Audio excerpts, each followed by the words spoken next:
Hello, hello, hello. Welcome to Royal Sussex Live. Welcome, one and all. Thank you so much for being here. And as Sharian would say, thank you for clicking on my channel. Hi, Lydia. Hi, Sharon Davis. Let's see, Sherry Ware, Marcy Foreman, Francilia Mosley, Connie Balmer. And let's see who else is here. Elaine Parker, Daniel Medical. Let's see. And Gail Anita 1. Hey, you.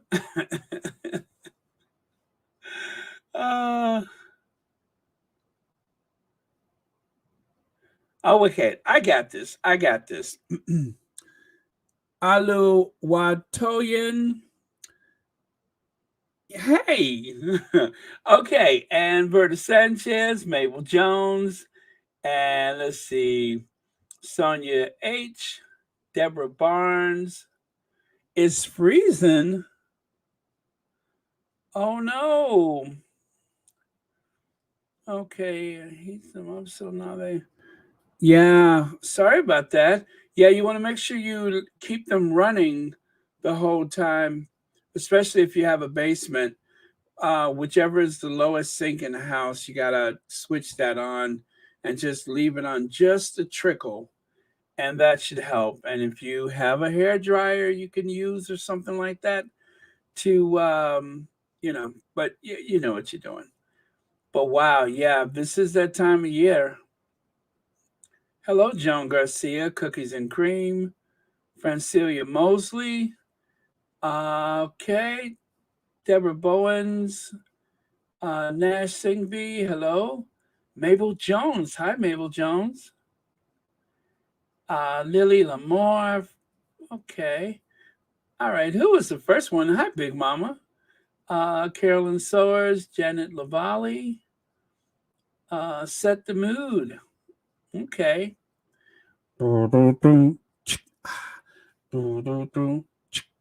What's your name? Who's your daddy? Is he rich? Is he someone like me? That's setting the mood, right? Let's see. Luna C. Oh, you're in the right place for that. I have been claimed as a bit loony on occasion. So, yeah, you're in the right place for that. Let's see. King Oz. Hello. Dolores Williams. Hi. Do do do do do do. What's your name? Now that song's gonna be stuck in my head all day. I really like to know it's the time of the season for loving. Do do do. Okay, let me see. There's a couple of super somethings. Daniel Medical, thank you so much for the super sticker. And thank you so much for watching Royal Sussex. Hi, Elaine Parker. Thank you so much for the super sticker. And thank you so much for watching Royal Sussex. Happy holidays to one and all. My goodness, is it Friday? I think that works out perfect this year, having Christmas Eve on Saturday, and then Christmas on Sunday. It's the Lord's Day anyway, right? Hello, Brenda Gray. Yeah, so I think that works out perfect. Madam Truffout. Okay, nice, nice. Thank you so much. Rohini. Hi, Rohini and Lucy Wen. Okay. All right. Cece. Hi. Legs. Let me see. Yvonne Yang. Hello. Welcome. Thank you for being here. All right. Very cool. So I think we're good with the hellos. So I trust everyone has completed their shopping and may have started their cooking and who knows what. Last night I was in the mood to bake, so I actually made a what did I make? A red velvet cake with cream cheese topping. Yeah. I don't know. I like to bake. I really do like to bake. And even though I need that, like I need a hole in the head, I made it anyway. Rochelle Baldreau, hello. Nice way to warm up the house too, right? So I think right now it is like 5 below 0.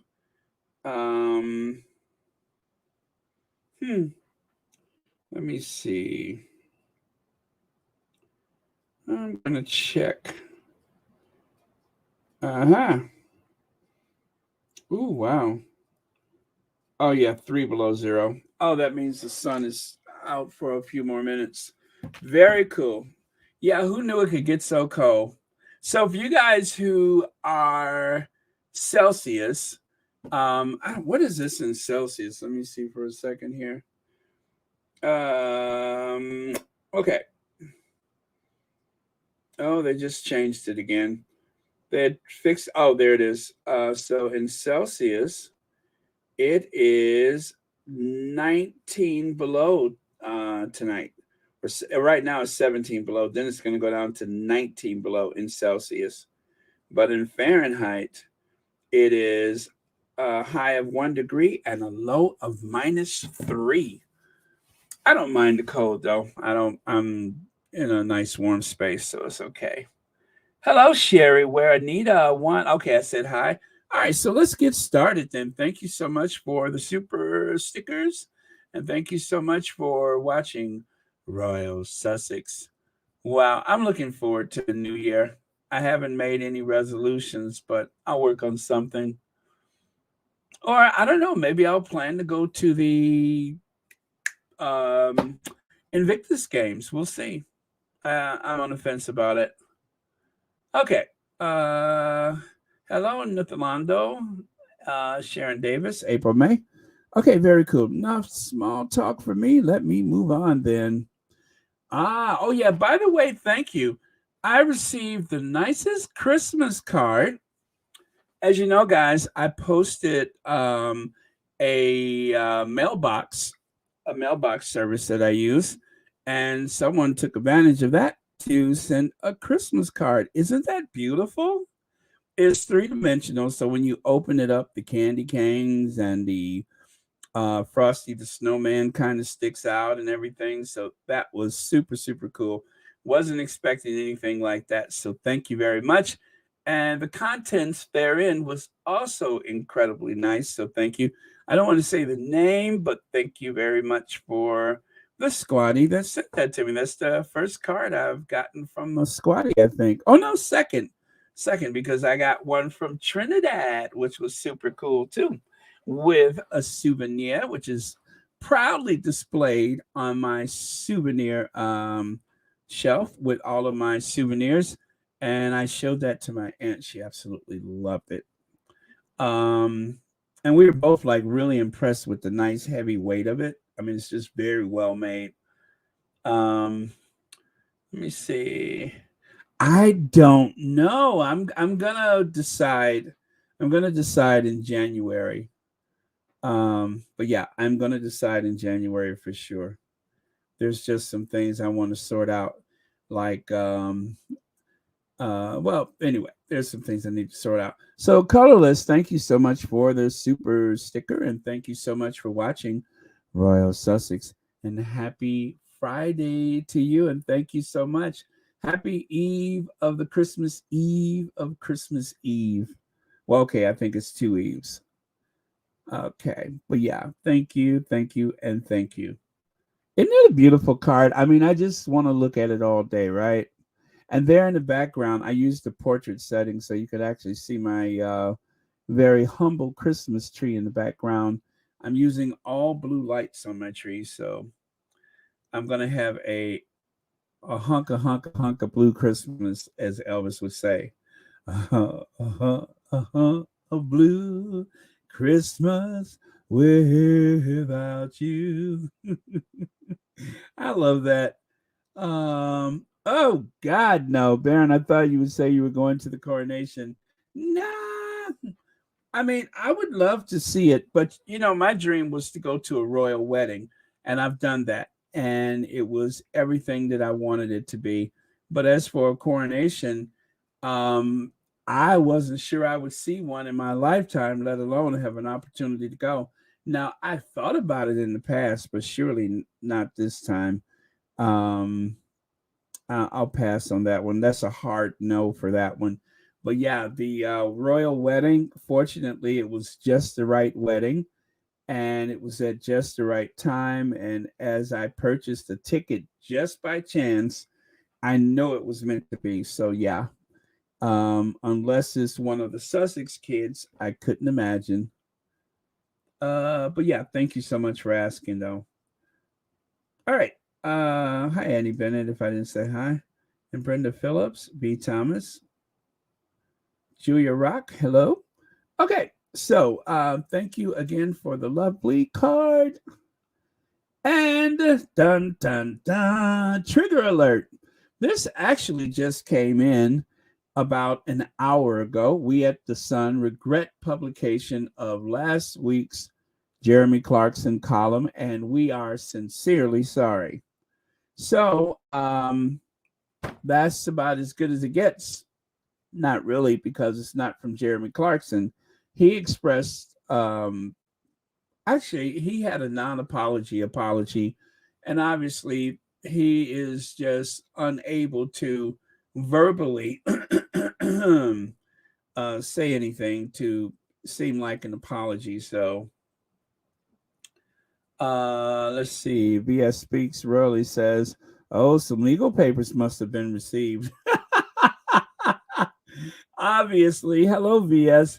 Obviously, someone's lawyers have been in touch, but yeah, and you're right. It's not an apology to Meghan directly. Let's see who says that.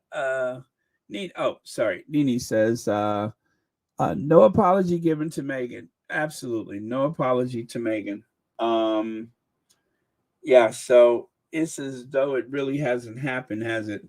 And still no word from the royal family. Still no word from Camilla. Camilla has been involved in like her third, fourth, or fifth row, and she still has nothing to say. And they tried to change it from Camilla invited people to a luncheon in Mayfair to the idea that she was just a guest at the luncheon in Mayfair and she had no clue who might show up, or she wasn't. Oh, by the way, Nini, thank you so much for the comment. She has no clue, or had no clue, who would actually show up for the event. So that's a nice little dodge on their behalf, but I don't believe it.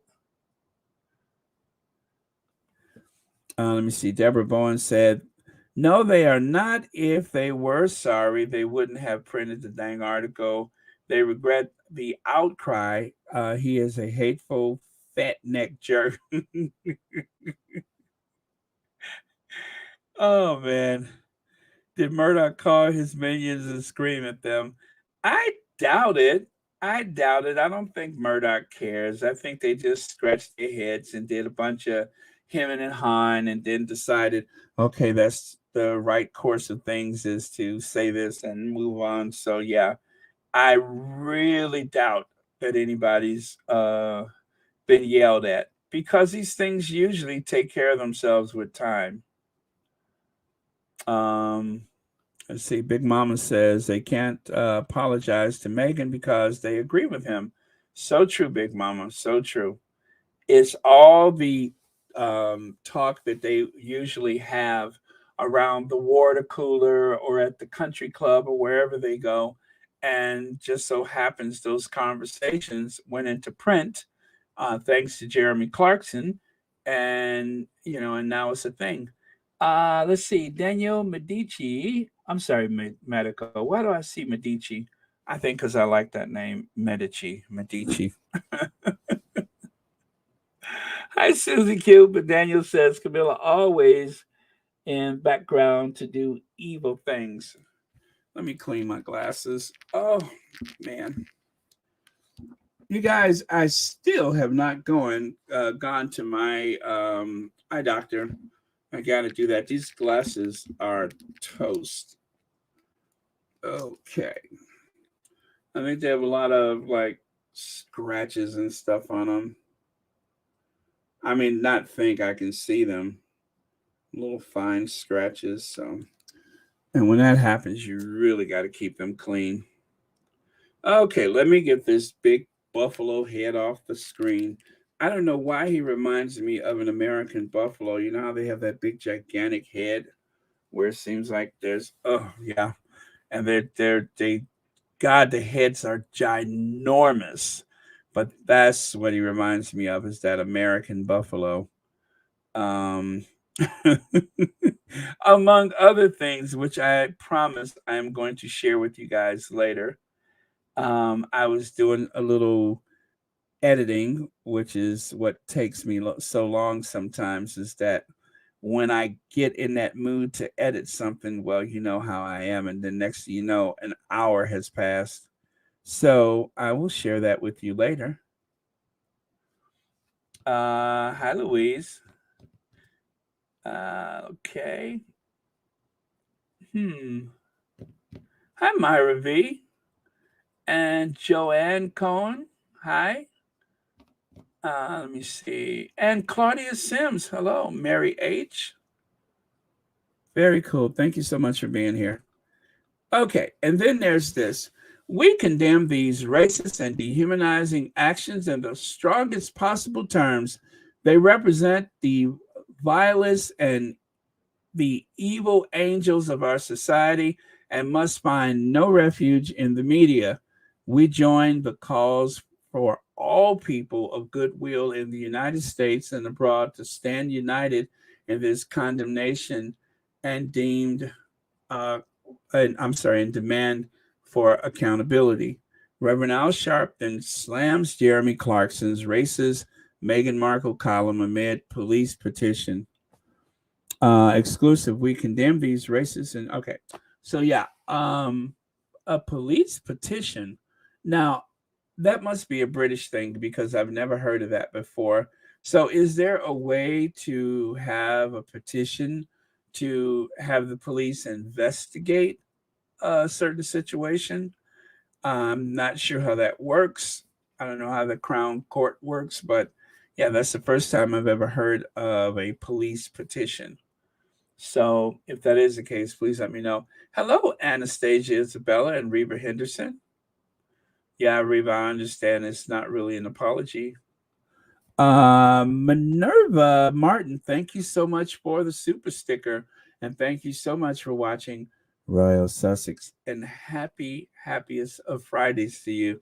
I hope you're having a great holiday season. Okay. April May says, are you also a member? Oh, okay. April May says, oh, there we go. April May says, I bet you they crapped their pants when Reverend Al Sharpton posted a statement. They are wondering if there will be a protest and a BLM rally. Well, I don't know if it will rise to that occasion, but I certainly hope so. Anything to make the point. And so someone asked me last week, I believe it was Sunday or was it Saturday, if I thought that this would die down. And I was like, well, it came out on a Friday, and usually things kind of peter out over a weekend, but thank God it didn't. And I was hoping that the heat would stay, but sometimes it doesn't. And especially when you consider that in the UK, people usually don't lose their jobs for that type of thing. In the US, we clean house, and that's why they're so afraid of the cancel culture, as they call it, because in the US, especially after the civil rights movement, I recall from my childhood how Jesse Jackson, among others, would call for a boycott of some product, and then all of a sudden, they have changed their ways. And also there would be those situations where someone has and this was even before the internet or before social media, when someone would commit an act of racism before it has been so normalized in our society. I mean, it was just like you almost would feel sorry for that person because their lives were utterly ruined, especially given how serious in nature the offense was. Their lives were utterly ruined. And so, especially in the corporate world, in factories and such, even if there was any, I mean, let's face it, if you're an American of a certain age, chances are you have been a part of some class action lawsuit in your lifetime. And sometimes they're very passive. It may be a job you applied for, it may have been, a list of names from a company that you once worked for. And next thing you know, you get this letter in the mail, and they're just like, hey, if you're so and so, so and blah, blah, blah, blah, blah, blah, blah, sign here. And then after a certain period of time, they divide the payout amongst a lot of people. And it's those kind of things that actually helps to maintain a safe and fair workspace. Nothing is 100, but the EEOC or you know the attorney general's office or whatever, you just did not want that kind of smoke, or you didn't want that heat rather. And so I think those are good things, just like affirmative action. If it wasn't for discrimination, we wouldn't need it. I'm sorry we need it, but in some cases I want some representation so that I don't have to live in constant fear that I'm going to be discriminated against for one reason or another. And giving people tax credits for their company for hiring minorities, and that of course includes women in a workspace that's mostly men. That's just necessary because of the wrongs of the past. Like after the war with the GI Bill, that bill was actually given to the states to allocate how much money is paid out to people in a given um, county or state. And if the powers that be are all white, and that white person didn't feel like it was in most cases, black people didn't benefit from the economic boom of World War II in the same way. We only got a fraction of it. We don't have that generational wealth because of discrimination. And so that's why it's so important to call these things out immediately, because if you don't, it encourages people to go back to the old ways. And, every time there's a Republican elected in the United States, we always feel like we're going back to the 1950s. And so the Republican strategy is to do the whataboutism. So they'll say, oh, well, Lincoln was a Republican. And what have the Democrats done for you lately? And those kind of things. And it's such a clever ploy that they have with the whataboutisms and the the bringing up, like, let's say, a Woodrow Wilson who was a Democrat and the worst possible racist. Uh-oh. Uh-oh, I'm sorry. There's a little echo there. But yeah, so it's those kind of things that you really have to push back and push back hard. And I just don't think that that exists in the United Kingdom the same way that it has been here for the longest time. I don't even know if there is an equivalent of the EEOC, or what is it, the Equal Employment opportunities, whatever it is, but EEOC. Somebody find that for me.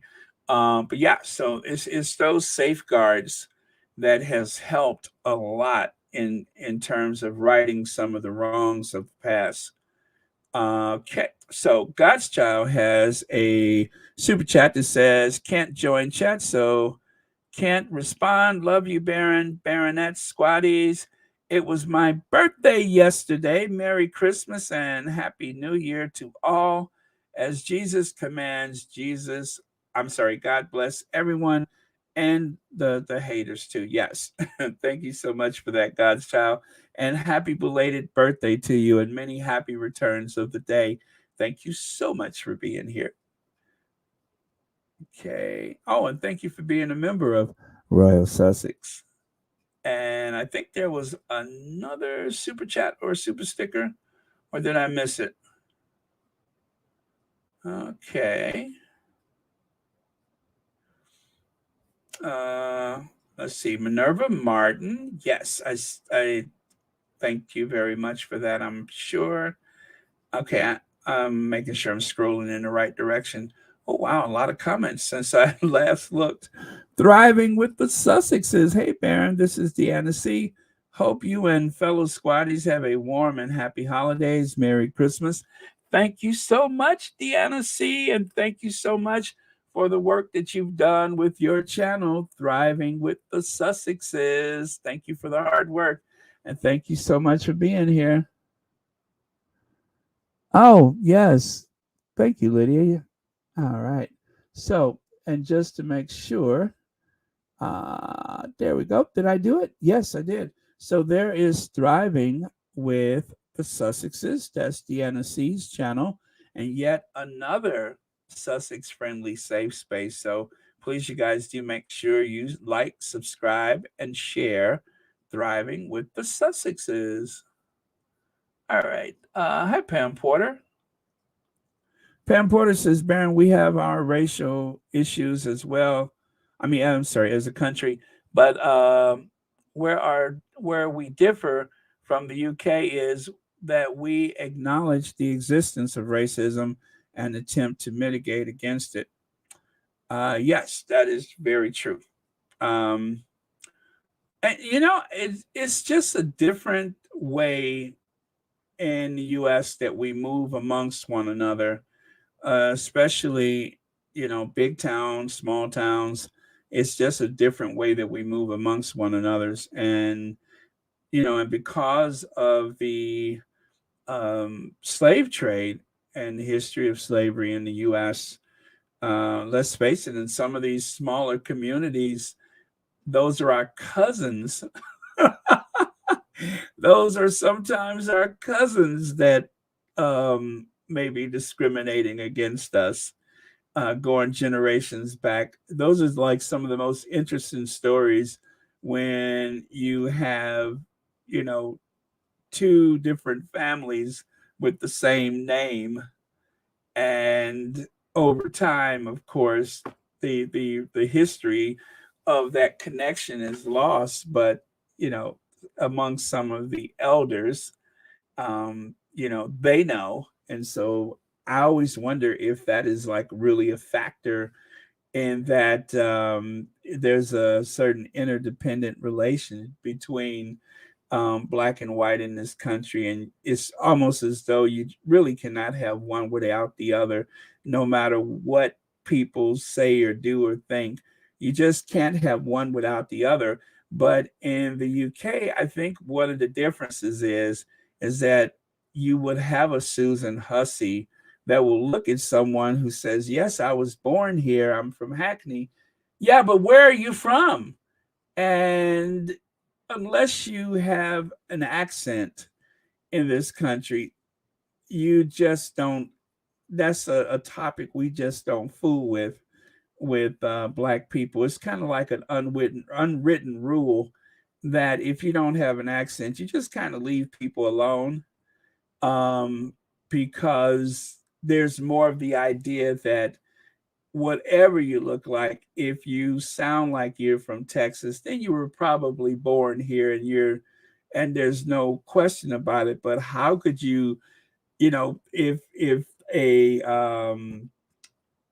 what's her name, Falani, if she was in a situation here and clearly she speaks like an American and such, then nobody's gonna like grill her about where are you really from and where are your people from. It's just kind of like a little unwritten rule. We kind of leave that alone, especially where black people are concerned, because of the history. We ain't trying to get into all of that. Why turn a social situation into something terrible? So there's a huge difference, like I say, the way we move amongst each other here, and it's just understood. What's understood does not need to be said. Thank you so much, Pam Porter. Big Mama said they need to get rid of people like Meghan Kelly first, and then we can talk about uniting the people. Meghan Kelly, that provocateur. Isn't that a shame that the only talent they have is provoking conversation where they can throw themselves dead center as though it actually has anything to do with them? And that's what Trump is most effective at. That is what Piers Morgan does. You'll notice that amongst the conservatives, in terms of any discernible talent, all they have is claiming that other people are playing the victim when they are actually the ones who are playing the victim card. They're the ones who are pretending as though they are the actual victims. And so they're projecting, they're calling you out for being what they truly are, in that, people of color and people who, I guess, sympathize with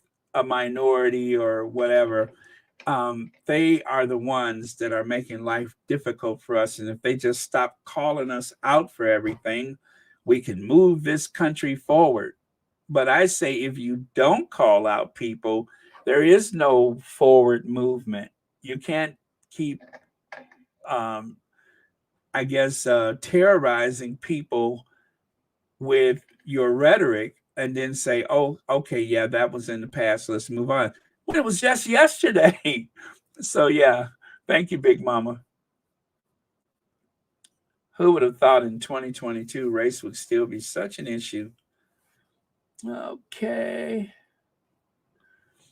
Hi, Elena says, oh, that's for legs. Okay. VS says, to everyone, they want to move into American market and know they will be stopped based on their racism being so out in front.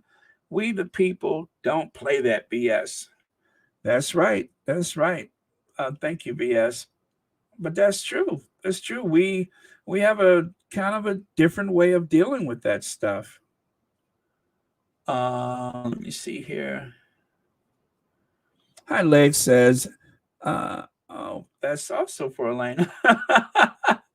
All right. Okay, so here we go. Phyllis Brooks says, my parents, both WW2 vets, couldn't use their VA benefits to buy a house in Chicago where they were born and raised in the 1950s, had to move to Indiana to purchase. See what I mean? See what I mean?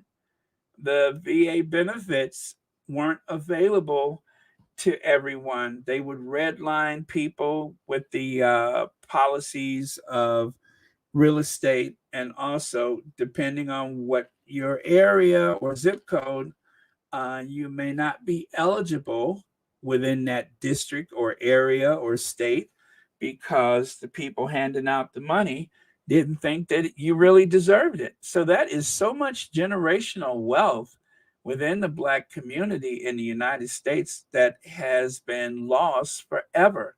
And so when people talk about reparations, there is a good case for reparations based on the VA bill. After the Second World War, Britain was no longer a superpower. The United States became the sole superpower. And the United States economy um, had grown, in ways that no one would have thought was possible before the war. And so, even though the United States loved to pretend like, oh, if it wasn't for us, we wouldn't have won the war. Actually, if it wasn't for the Soviet Union, we wouldn't have won the war. The Soviets literally paid for that war with their blood, and the British and the United States, not so much. But they were in a position to arm and we did our fair share just the same, but the Russians really won that war. But the United States managed to build so much wealth using, the Marshall Plan, amongst other things. They built a lot of wealth. For everything that we invested in Japan, we got a lot back. And the same goes for Europe. So um, the only thing is, Black people did not get the full benefit of that huge amount of wealth that was accumulated after World War II. We just didn't. So, thank you so much, Phyllis Brooks. I really appreciate you telling us about that. And let's see, Shelly L says, whenever anyone asks me that, I would just say California, GDP, and Kentucky. That's what Democrats have done for me. California's GDP and Kentucky's. Okay, I'm not sure what GDP means, and I know I should know, and I'm just sometimes I get lost because I just can't put it together in my head. Um, but that's what the Democrats have done for me. General, let me see. I'm trying to sound this out in my I'm sure it has something to do with is that a grant or was that a loan? Or was that for your education? But Shelly L, anyway, thank you so much. I know you'll tell me later. And also thank you so much for the super chat. But I'm definitely going to look out for your reply. Let's see here.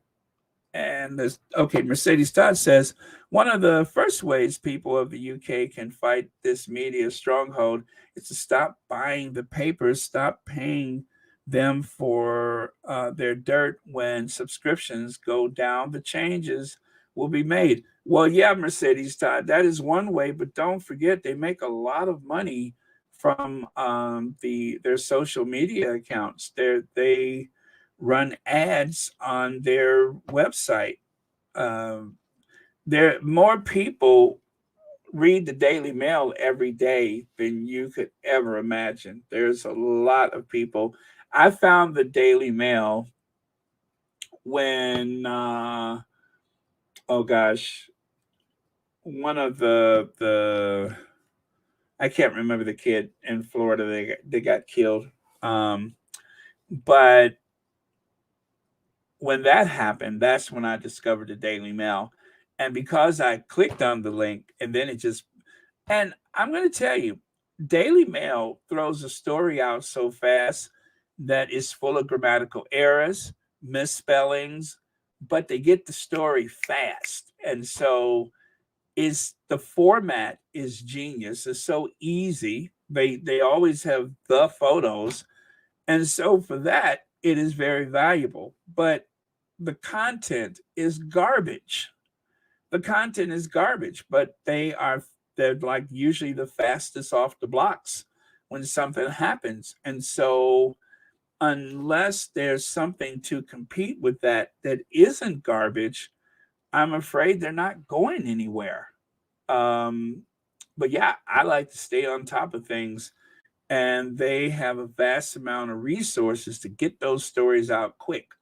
And when it does happen, uh, the majority of the time, it's one of the first things that will come through the news feed. And so that has been the real, even the Sun cannot keep up with how fast the Daily Fail moves.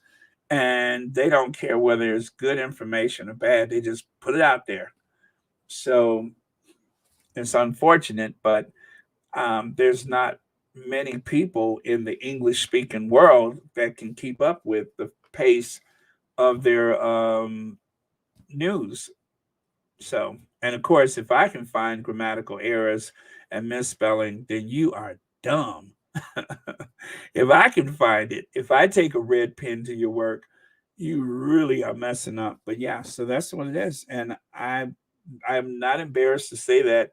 Like any squatty, we all want the photos when they come out. And even though there's a lot of them, I will not share because they're, maybe pap photos in a place where a person has an expectation of privacy. Again, where that is concerned, they actually are usually pretty fast off the block. So that is the unfortunate truth. Thank you so much, Mercedes Todd, and thank you for being a member. Okay, and let's see. I'm scrolling. I think I need to probably move on though because I've been stuck on this slide for a while. Uh, let's see. Pam Porter says, "Oh my God, yes. I'm thinking of my paternal grandmother. Have heard it explained that way in the South. We knew each other. Very cool. All right, all right. So, okay. Covington says, "Hi, squatties. Keep taking the fight to them. Love you all." Oh, thank you so much, M. Covington, and thank you so much for being here. And thank you for the super sticker and watching Royal Sussex. Okay, Michelle Kendrick says, "Notice a lot of men joining the fight for Harry and Meghan." Have you noticed that recently, Marcel? I have as well. And I was going to talk about that later. The Twitter, especially the men on the Twitter, there's a lot of people that are taking the fight. They're taking it to the streets. Thank you so much for the super chat, and thank you for watching Royal Sussex. In France, you risk prison for that. What he said is called hate speech. We also have defamation laws. You are condemned if you tell lies about someone or you tarnish their reputation wrongly. Okay, Flora Tristobal, thank you so much for your comment, and thank you so much for watching Royal Sussex. Greatly appreciate it. All right, I'm gonna go back the other way, and let me see. You probably have covered this, but didn't Piers Morgan try to date Meghan Markle at one point, and he became angry when she rejected him? Michael James Leslie, yes. Okay, now we're not sure. Hi, Anita, my Duke and I podcast. Hi, Anita. I just watched you yesterday, I think, or a day before. But okay, Michael James Leslie. Let me try to put this in the proper context. So, Piers Morgan said that I don't know who did it first, but I believe he followed her on Instagram. She followed him back. And so on occasion, Meghan would travel, and also she traveled to promote Suits. And so when she was coming to London, between the two of them, I don't know how it was discussed, but it is alleged that she said, "Well, cool, I'm coming to London. We have to meet for a drink." And so they did, allegedly, according to Piers Morgan. What makes some people a bit skeptical about this, not even so much that they met, but if there was any type of connection between the two of them, how come Piers Morgan says they only met that one time And then he claims he put her in a taxi or walked her to the taxi where she said she had to go and meet someone. So he tried to make this case that he was the one who, I guess, saw her before her date with Harry or something of that. But okay, riddle me this. Piers Morgan loves to post images of himself and other famous people, right? I mean, that's just something he does. If he ever meets someone famous, he always posts an image of himself and that person. Where is the image of that hoghead, Piers Morgan, and Meghan Markle? Where's the photo? So, as we have discussed this several times, this is one theory that we have. Okay, perhaps they did meet, and perhaps they did have a drink, and perhaps they took a selfie. However, if it was on his phone, we wouldn't ever stop seeing the photo. But if she may have said, "Oh, just use my phone," I mean, after all, she had an Instagram account, so she's always ready to document things. It is speculation, of course, that perhaps she did have a photo with him, and as soon as the taxi door slammed, delete. And there goes your evidence. Delete. Yeah. Yes, I had a great time too. Delete. So I'm going to just say, okay, it's a good possibility they met. It's a great possibility they even had a drink. And Meghan, being the social butterfly that she's capable of being, may have decided that it would be nice just to meet up and chit chat or whatever. But then once she took a measure of Piers Morgan, she decided, nah, I don't think so. It's the same as with the guy that the tabloid off. Oh, by the way, this is what I was just looking for. This is an image of Piers Morgan and the Queen. Now, that is an ancient photo. Piers Morgan is slimmer. The Queen is robust and healthy. And this is as close as he's gotten to the Queen. Now, obviously, the Queen would not ever take a selfie or, stand and find herself photographed with someone of the likes of Piers Morgan. She just didn't do stuff like that. But as you can see here, he's so proud of it. That's his profile picture on his Twitter account. So, what can I say? If there was a meeting, surely he would have some photographic evidence. And to date, we have not seen any photos of Piers Morgan and Rachel Meghan Markle of Suits in the same photograph together, not even in the same room together, which is highly unusual for Piers Morgan. So, what do you think of that? Anyway, thank you so much for your comment, and thank you so much for watching Royal Sussex, and happy holidays to you. But yeah, thank you. That was a very interesting question, and I appreciate you asking. All right, so I am going to move about here. I'm going to scroll. There we go. Have another super chat. And let me get back over here before I lose my place. Hi, Baron and Squatties. We must hold these racist people and media accountable. We must stand on their necks, figuratively speaking. Absolutely. And we shall. And thanks to social media, the one tool, the one device that has made all of this possible is something that hasn't been available, or should I say, wasn't available to Princess Diana, and that is social media. So it will, of course, change their intent of the goals that the haters and the rodents and the others have, because they don't own the conversation. They cannot dominate what people take in every day. I mean, just think about it. The way that a lot of the squatties are in the conversations and on the YouTube and Twitter and Instagram with other squatties taking that content in, that is time that you're not looking at Extra or The View or some other news service where you have to have all that anguish and anxiety because you have to wait for them to start trashing people that you may know, love, or respect, such as the Sussexes. Instead of that, we have a community here away from all of that. And it's actually the media, the legacy media, the mass media, they are actually reacting to social media.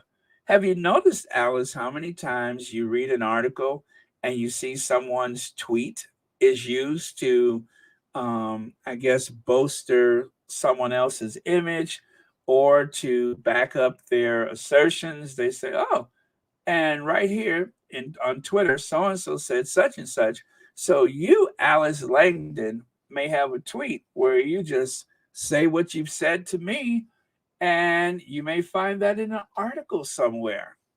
That is the beauty of social media, is that you don't have to be one of the big fish. You don't have to go off to university to have a profile, to have a presence on a daily basis with masses of people.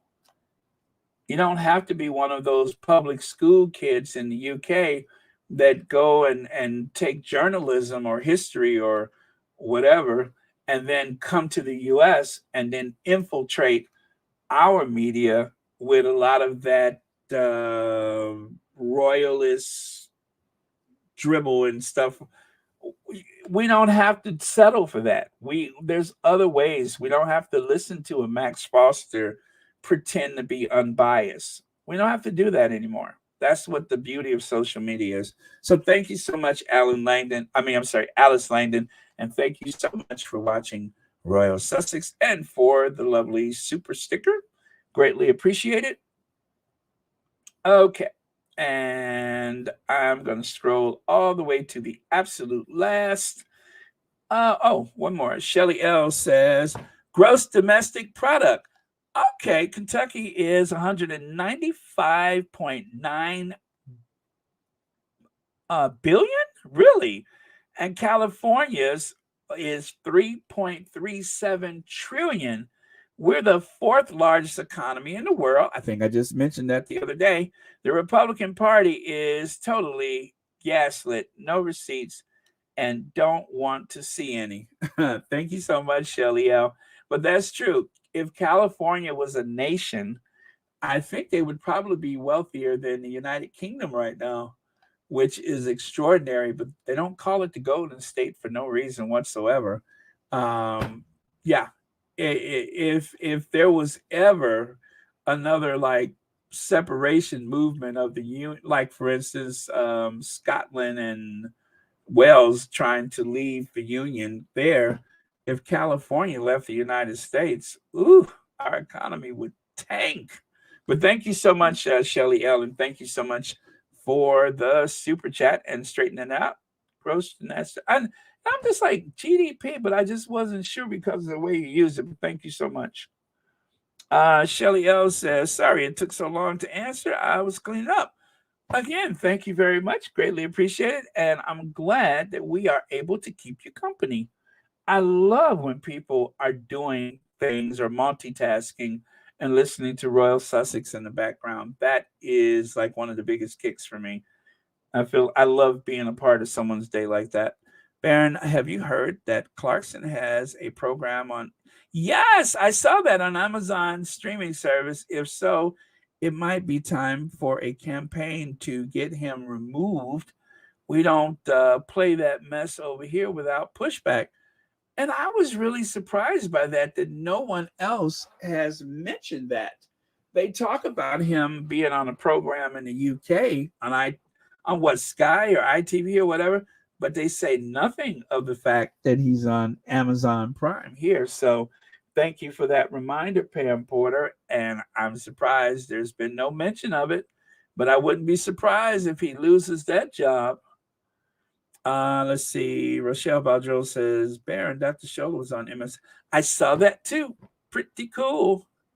Pretty cool. I saw it. It was great. Let me see. Edgar Chukwama says, thanks so much for standing up with Meghan and Harry. Continue standing up for truth. Take this media battle to their doorsteps and destroy. They destroyed Diana. Now they're targeting Harry. Yeah, I was just looking at a comment someone made about Harry, saying that he lost so much more than people realize to that institution. And even with all of the sacrifices, more than half of the stories that was written about him before Meghan were mostly negative. And now most stories from his country of birth are just one negative story after the other, one horrible trope after the other. And it never stops. And so when the tabloid media says, well, why don't they just move on? They can't. And they're never going to leave them alone.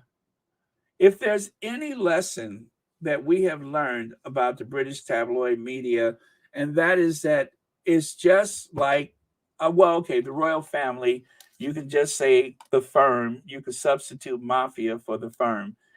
They don't let you go. You don't get to leave. There's no walking away from it. And so, by briefing against the Sussexes, it is so much a comparison to trying to leave the mafia. I don't know what else you could call it. That is something I would expect to see in a mob movie, not a royal prince of the realm, but in comparison, I wouldn't know what else to call it. But anyway, thank you so much, Edgar, for your comment, and thank you so much for being here. And as always, for watching Royal Sussex. Marcel Kendrick says, was watching the British show and a British show, and I was shocked at how many Brits disagree with the Daily Mail about their abuse of Harry and Meghan. Brits have receipts on the royals. Marcel Kendrick, I have been saying that because I don't, and I'm so glad you're saying it because I don't want people to lose sight of that. Those tabloids do not speak for the majority of people in Britain. And there's a lot of people who get it. I don't know why they continue to believe that that is what people want from them, but it's like there's a grudge, like this tremendous grudge. And of course, we all know hate sells, negative stuff sells. If it bleeds, it leads. But if they would just, I don't know, turn their sights on big issues like the economy, the food banks, the labor unions, instead of working against the labor unions, why don't you work with the labor unions and help demand for a living wage? Then you can win people back. But as long as they continue this rhetoric, the people that they need to sustain these news agencies, meaning the millennials or the younger people, they won't have that. Their numbers are already dissolving. I mean, the readership is way down and it's going to continue to decline. There's so much competition between papers that are distributed for free with the ones that you pay for. And the only reason why the ones that you pay for are doing as well as they have is because of the salacious headlines. But still, it's getting old and their sales are down. So they have turned to the internet and clickbait because they see that as a wave of the future. And what they have done is that they have penetrated into the MAGA universe of the United States, where you have a bunch of people that are Trump supporters that they can identify with. So it's, as I said, the Brexiteers identify with the Trump supporters, and the Trump supporters identify with the Brexiteers. And because of that, they also identify with certain elements of the royal family. In other words, they kind of help to uphold the idea of white supremacy or the right wing alt right movement, the fear of brown and black people, and so on. Just yesterday, I was reading that article in the Independent, this one with Al Sharpton, and I found out that Jeremy Clarkson had some things to say about Mexican people. I'm like, where do you even encounter people that you could even have a judgment, let alone that you would say something negative? But I guess if someone is truly a racist, they'll find a way. I was shocked by that. I'm just like, even Mexican Americans or Mexicans from Mexico have not escaped his gaze. It was in the article. It says Clarkson, a former presenter of of Top Gear. What am I saying? Gun was sued for racial discrimination by a producer of the show in 2015 and has a history of making racist remarks, from using the N word to describing Mexicans as lazy, feckless, flatulent, and overweight. Really? What is it like? I don't even know how many people are in Mexico, but that's your image from Mexico? Really? I mean, it feeds into the very worst of racial stereotypes. And I just, when I saw that, I'm like, what? But Jeremy Clarkson,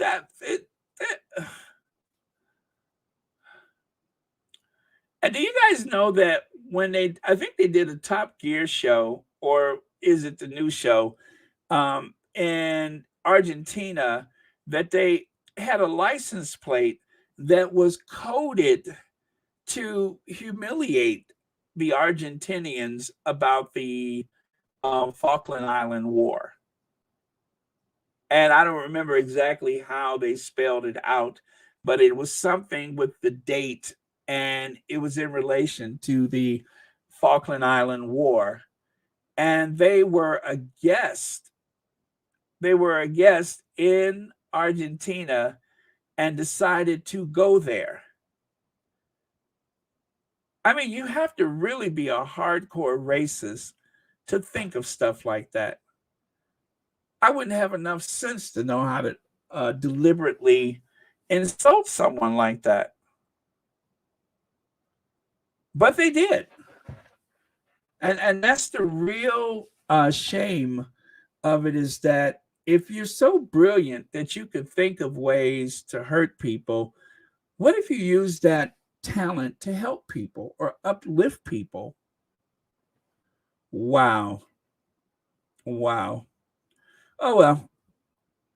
Thank you so much, Marcel Kendrick, and thank you so much for the super chat and being a member of Royal Sussex. Leg says they removed a beer he endorsed somewhere. I saw that. I think I heard Petal talk about it, as a matter of fact. Petal said that the owner of the pub or whatever wasn't really a big fan of him in the first place, and in order to keep it a safe space where women will be inclined to visit, they just removed the beer off the menu. But thank you so much for reminding us about that, Legs. All right, so there is Al Sharpton and the other guy. Good Lord, I forgot his name. The National Action Network, and I, with many others who have condemned the appalling remarks by by something, Jeremy Clarkson, I can't see for the watermark, published this week in the Sun against the Duchess of Sussex, Meghan Markle. Reverend Al Sharpton, in a statement released to The Independent. And I think this was written by Nadine White, which a lot of you guys may know from Twitter. We condemn these racist and dehumanizing actions in the strongest possible terms. They represent the violence of the evil angels of our society and must find no refuge in the media. We join the call from all people of goodwill in the United States and abroad to stand united in this condemnation and demand for accountability. His comments came as Pastor Peter Herbert, that's his name, on the left, sorry. On the left, that's Peter Herbert. So there we go. And where was I? Oh, yeah. A former judge and the chair of the Society of Black Lawyers wrote to the Met. He wrote to the Met, urging it to take action against Clarkson over his column, arguing that it amounted to an incitement of racial hatred and should be investigated under Public Order Act 1986. Given the scale and the degree of the race hate crime targeted at the Princess of Sussex, I highlighted that because, okay, that wasn't accurate, but I love it just the same.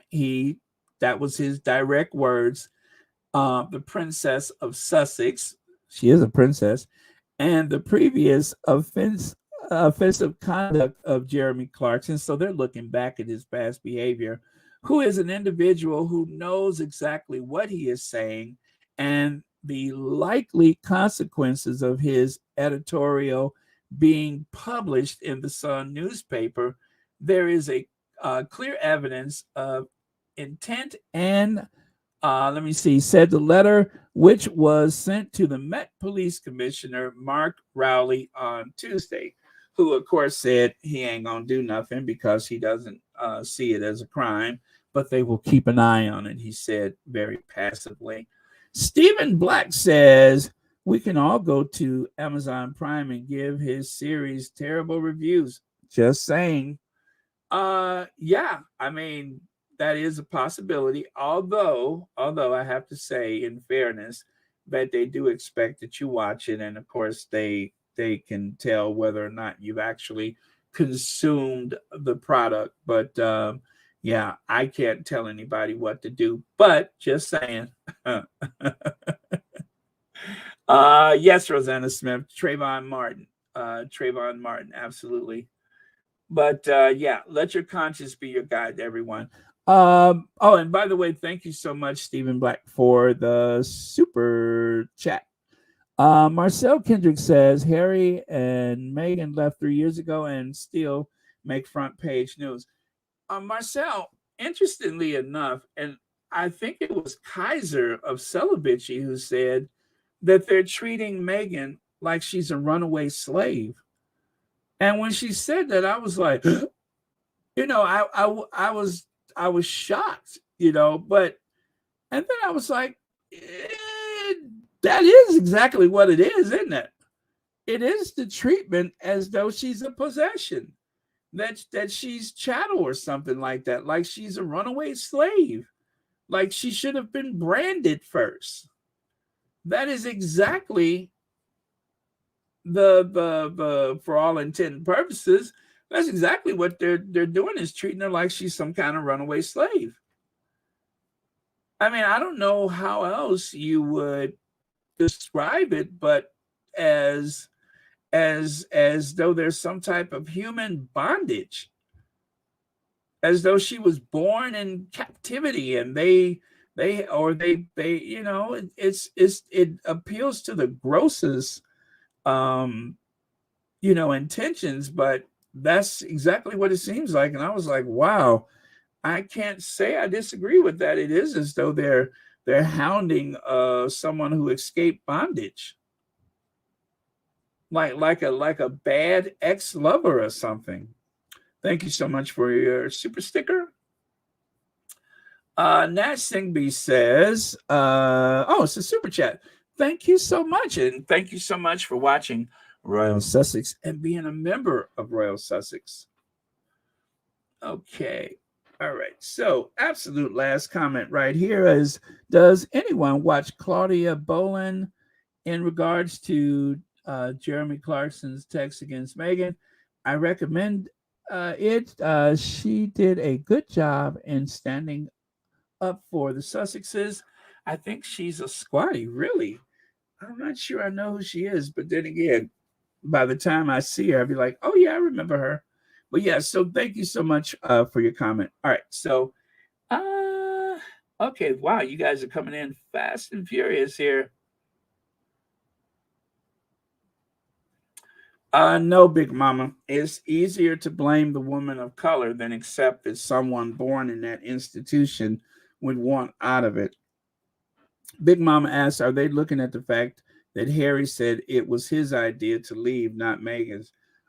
Because if Harry decided to walk away, what was that? Uh, oh, um, Jeremy Clarkson said that it was that he was like a hand puppet, and that it must have been some promises of the bedroom that led to him being under her spell or something, which ironically is pretty much the same thing they said about Wallace Simpson, is that she learned some type of bedroom stunts while visiting Asia, which is of course being racist toward Asian people, I would say, because they love to infantilize or sexualize Asian women. So they were trying to say that Wallace Simpson had learned some stunts from the bedroom, and that she used that to ensnare someone else. That, of course, the Duke of Windsor, George, was it George, whatever king he was, but he wanted out of that system. And much like Harry, he was a thinking person, although I think Harry's a little sharper than he ever could have been. But it was a different time, and the possibilities of him having a career away from the royal family were pretty slim. But in these modern times, Harry wants to be a producer. Harry is a producer. Harry is a content creator for all intent and purposes. And Harry also is, he's got many hats he wears. He has the Better Up. He has the Invictus. There's a lot of things available to him that wasn't available to the Duke and Duchess of Windsor. So a different time, but anyway, the point is that they love to try to create this sensation that they are in some kind of way being controlled by this woman of color's sexual prowess, and in other words, they're trying to, well, anyway, I won't use the word, but that's what they're trying to do.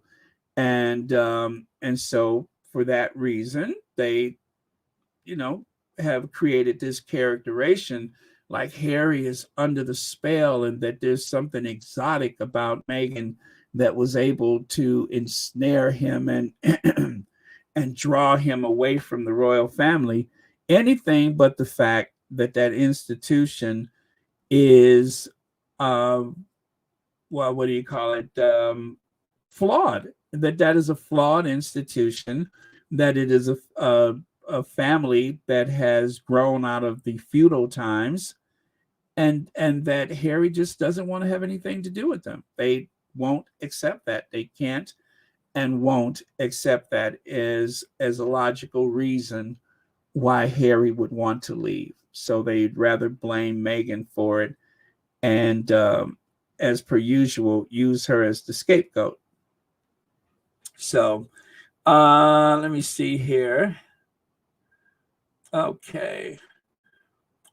All right. So I am going to post that. What is that? There we go. All right. I'm going to have to check that out myself. Who is that? Claudia Boland. I will have to check that out for certain. And there it is at the top of the chat. I just pinned it, pegged it to the top of the chat. All right. So thank you so much, Big Mama. And I am going to move on here. Nosipo Sapamla, thank you so much for the super sticker. And thank you so much for watching Royal Sussex. And happy Friday to you. Okay. And Nicole Tanis, thank you so much for the super sticker. And thank you for being a member of Royal Sussex. And happy Friday to you too as well. All right. Okay, moving on. There we go. King Charles should have slated Jeremy Clarkson, 91-year-old LBC caller says. Now, if you guys have missed it, I will share it with you now. Be prepared to, turn your sound up or down, but I will share it with you now. Very moving. Let me set it up for you. This 91-year-old is not impressed by the royal family and says King Charles should have slated Jeremy Clarkson for his comments about Meghan Markle. She actually said his daughter-in-law. I think it's outrageous, and the palace has just stood aside.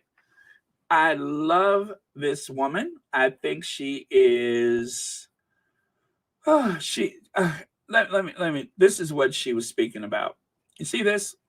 She spoke about the exuberant and expensive and kind of out of date, if you will, the what do you call that? The coronation. She spoke about the old queen, referring to the queen mother, not let me see, not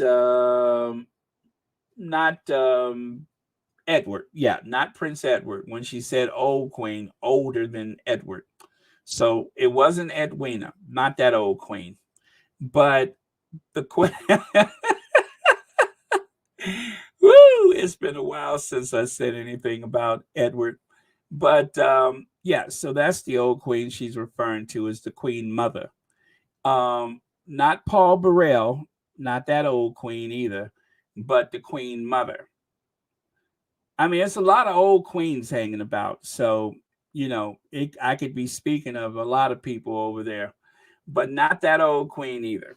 Not Paul Burrell, not Edward Windsor, none of those people. There's other old queens.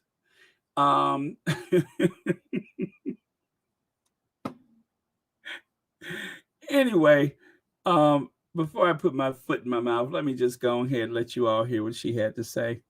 But it's a bunch of old queens over there. I mean, they got queens up the yang yang over there. So take your pick. I mean, is this old queen, that old, just queens everywhere. Okay.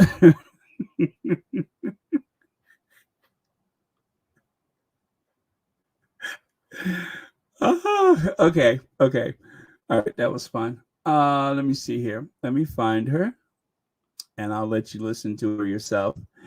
Okay. Where are you? What is her name? Joan? I think her name is Joan. So let me get this set up. Years of age, so I can remember age. Joan. Hello, I'm 91 years of age, so I can remember the last coronation. Yeah. And what did you do for that, Joan? Now, I tell you what happened then. Okay. We were united. We loved the old queen because she stayed in Buckingham Palace with the, during the war. So we really felt together. As regards this coronation, the crown should pay for it. And not only that, I'd be far, far more impressed if King Charles really slated Jeremy Clarkson for what he did to his daughter-in-law. I think it's outrageous that the palace has just stood aside. How can we be impressed and feel that, he's showing the right sort of quality?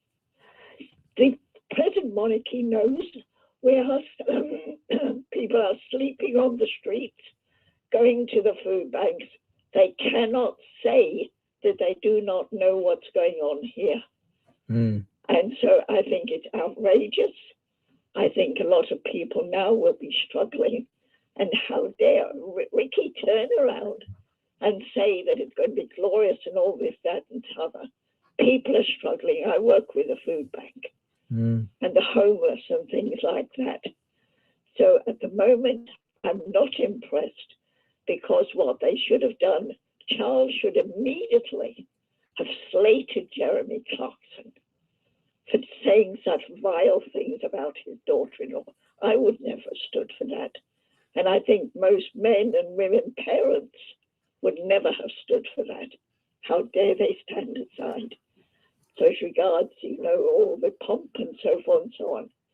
It's beautiful, it's lovely, and all that sort of thing. I'm English to the core. But we have a cruel regime, in Tudor times, and, the same sort of cruelty is going on now. And I'm not impressed. And Joan, just you remember the first coronation? Do you remember that fondly? Oh, yeah, because we were together. The old queen had stayed, she said, now I can look the EastEnders in the eye, as you tiptoed through the rubble. We were united, we felt good, we felt together, and, all that sort of thing. But as regards this, it's a sheer mockery to what the coronation, until that man turns around and says to Jeremy Clarkson, you're vile, really goes for him. Because I think what a lot of people will do now is turn towards Harry and Meghan. And also a Duchess Michael, I think it was, actually wore a brooch with a little slave girl, black slave girl there. How dare they? Joan in Mason, thank you. So one thing that's frustrating, though, is when people are on point, as Louise has pointed out, they quickly cut them off. And I think sometimes they really want more. And I think other times the producer in their ear or whatever is like, oh, yeah, gotta go. But whatever the case is, this lady was on point. 91 years old.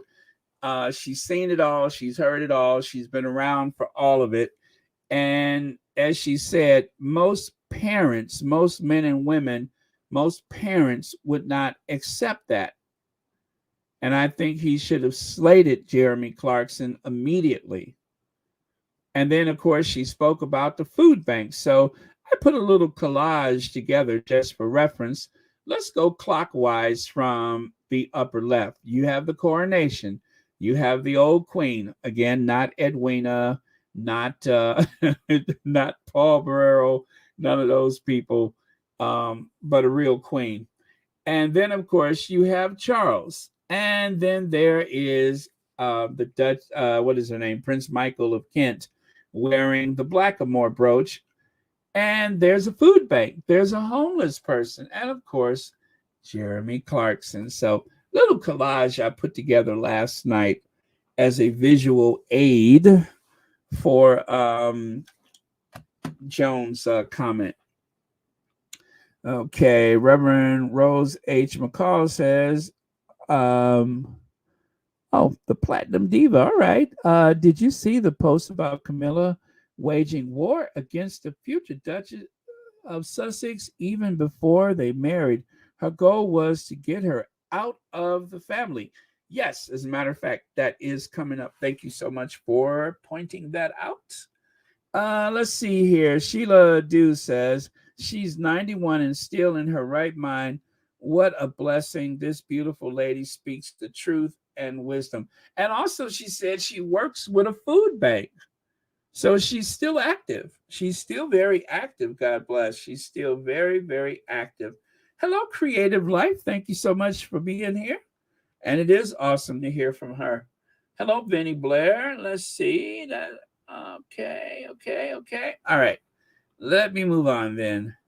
And so right here, number of people receiving 3 days worth of emergency food by Trussell Trust Food Bank in the United Kingdom from 2008 and 9 to 2021-22. Well, 2008 and 9, 25,000 people received 3 days of emergency food. Now, that was 2008-09.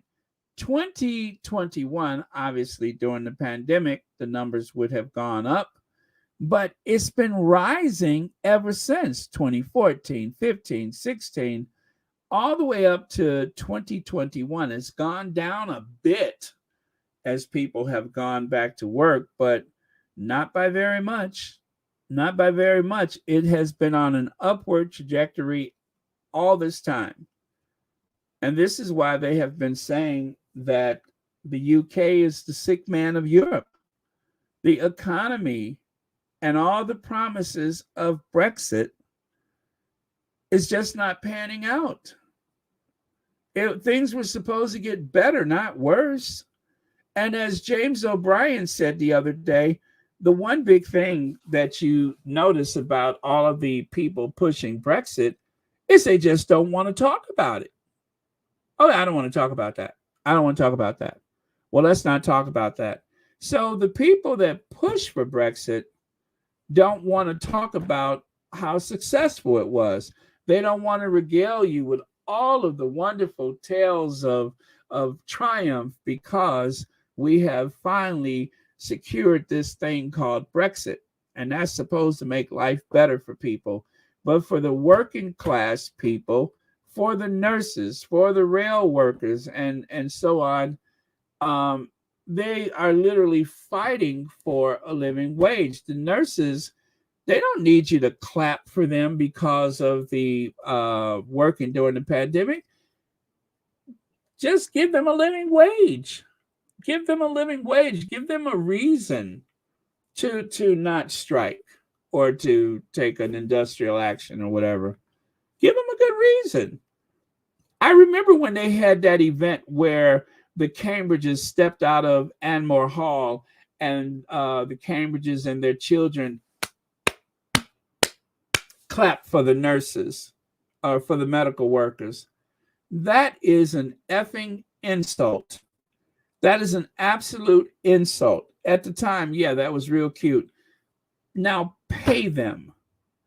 Pay them. Pay them, pay them. If you got £100 million to pay for a coronation, how about you scale it back and then just simply pay the medical workers for that emergency known as a global pandemic? Why won't you do that? That's insane. I mean, we just witnessed the state crown and the state Bentley being driven to the halls of Westminster for the opening of Parliament, a display right out of feudal times, a display that looks so ancient and regal and so pomp and circumstance filled that it belongs in another time and another place. There is no empire anymore. The empire is gone. So why are you still displaying all this wealth? Because if it's for tourism, that doesn't fly. Every year, and I know you guys heard me say this, but you can check it for yourself. Every year, there are more people that go to the Palace of Versailles than go to Windsor Castle, Buckingham Palace, and any other royal household combined. They have more tourists on continental Europe more often than they do in the UK. The competition between Paris and London, some years London have more tourists, some years Paris have more tourists. But guess what Paris doesn't have? A royal family. They don't have one. But it doesn't prevent people from wanting to go and tour all of those places that belong to the Bourbons and the rest of them. It doesn't stop that. It's just a bunch of hooey. Spend that money on the people. And so I suspect we're going to see this in a couple days. Or what is it, tomorrow maybe? Or is it Christmas Day? What day is that where the family walks from Sandringham to the church? Well, I suppose we're going to see two of their most active supporters, Jeremy Clarkson and Piers Morgan. Yeah, we're going to see them walking right along with the rest of the family. Piers Morgan walking out of the little corner store with his plastic bag, and Jeremy Clarkson ready to drop the N word every chance he gets. We'll see him.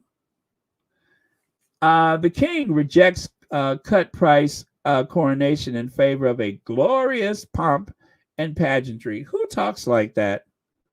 David Starkey? Is that did David Starkey write this? You guys are familiar with David Starkey, right? He's like some academic that does all those shows like Lucy Wosley. Actually, you know what? I do have a bit of a crush on Lucy. But David Starkey, you know, the one who always says, the royal family has been around for 1,000 years, and for 1,000 years, and for 300 years. He always drags out the years. So this looks like something that David Starkey wrote. The king rejects cut price coronation in favor of glorious and pomp and pageantry for 1,000 years. Monarch wants to use ceremony to showcase UK PLC internationally, despite being deeply conscious of the cost of living crisis. Well, it ain't on his conscience that hard, because he's not telling them not to do it. While meanwhile, spiraling cost and crumbling public services leave millions in Britain struggling to live. NBC News spent a week in the seaside town of Morecambe,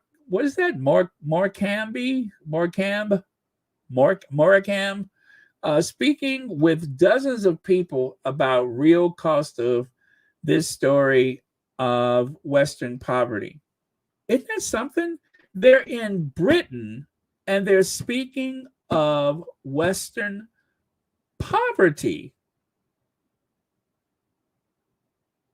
Now, to be honest with you, I saw this because I posted it, but to hear myself say it out loud is what's weird. Speaking with dozens of people about the real cost of this Western poverty.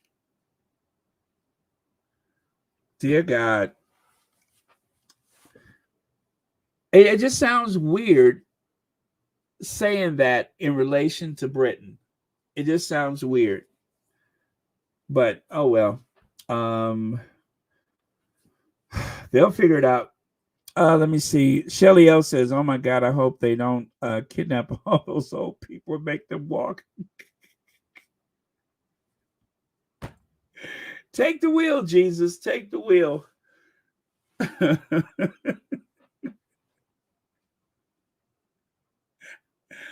Oh, man. Thank you so much, Shelly L. Lydia Washington says, if King Charles III wants a big event, then he should pay. He did wait 70 years for the job, but in this economy, he can't expect this from the taxpayers. Amen. Amen to that, Lydia. You know what, Vinny Blair? I sent his photo to someone and I said, would you believe this man is 60? I thought I said 63. Would you believe this man is 63 years old?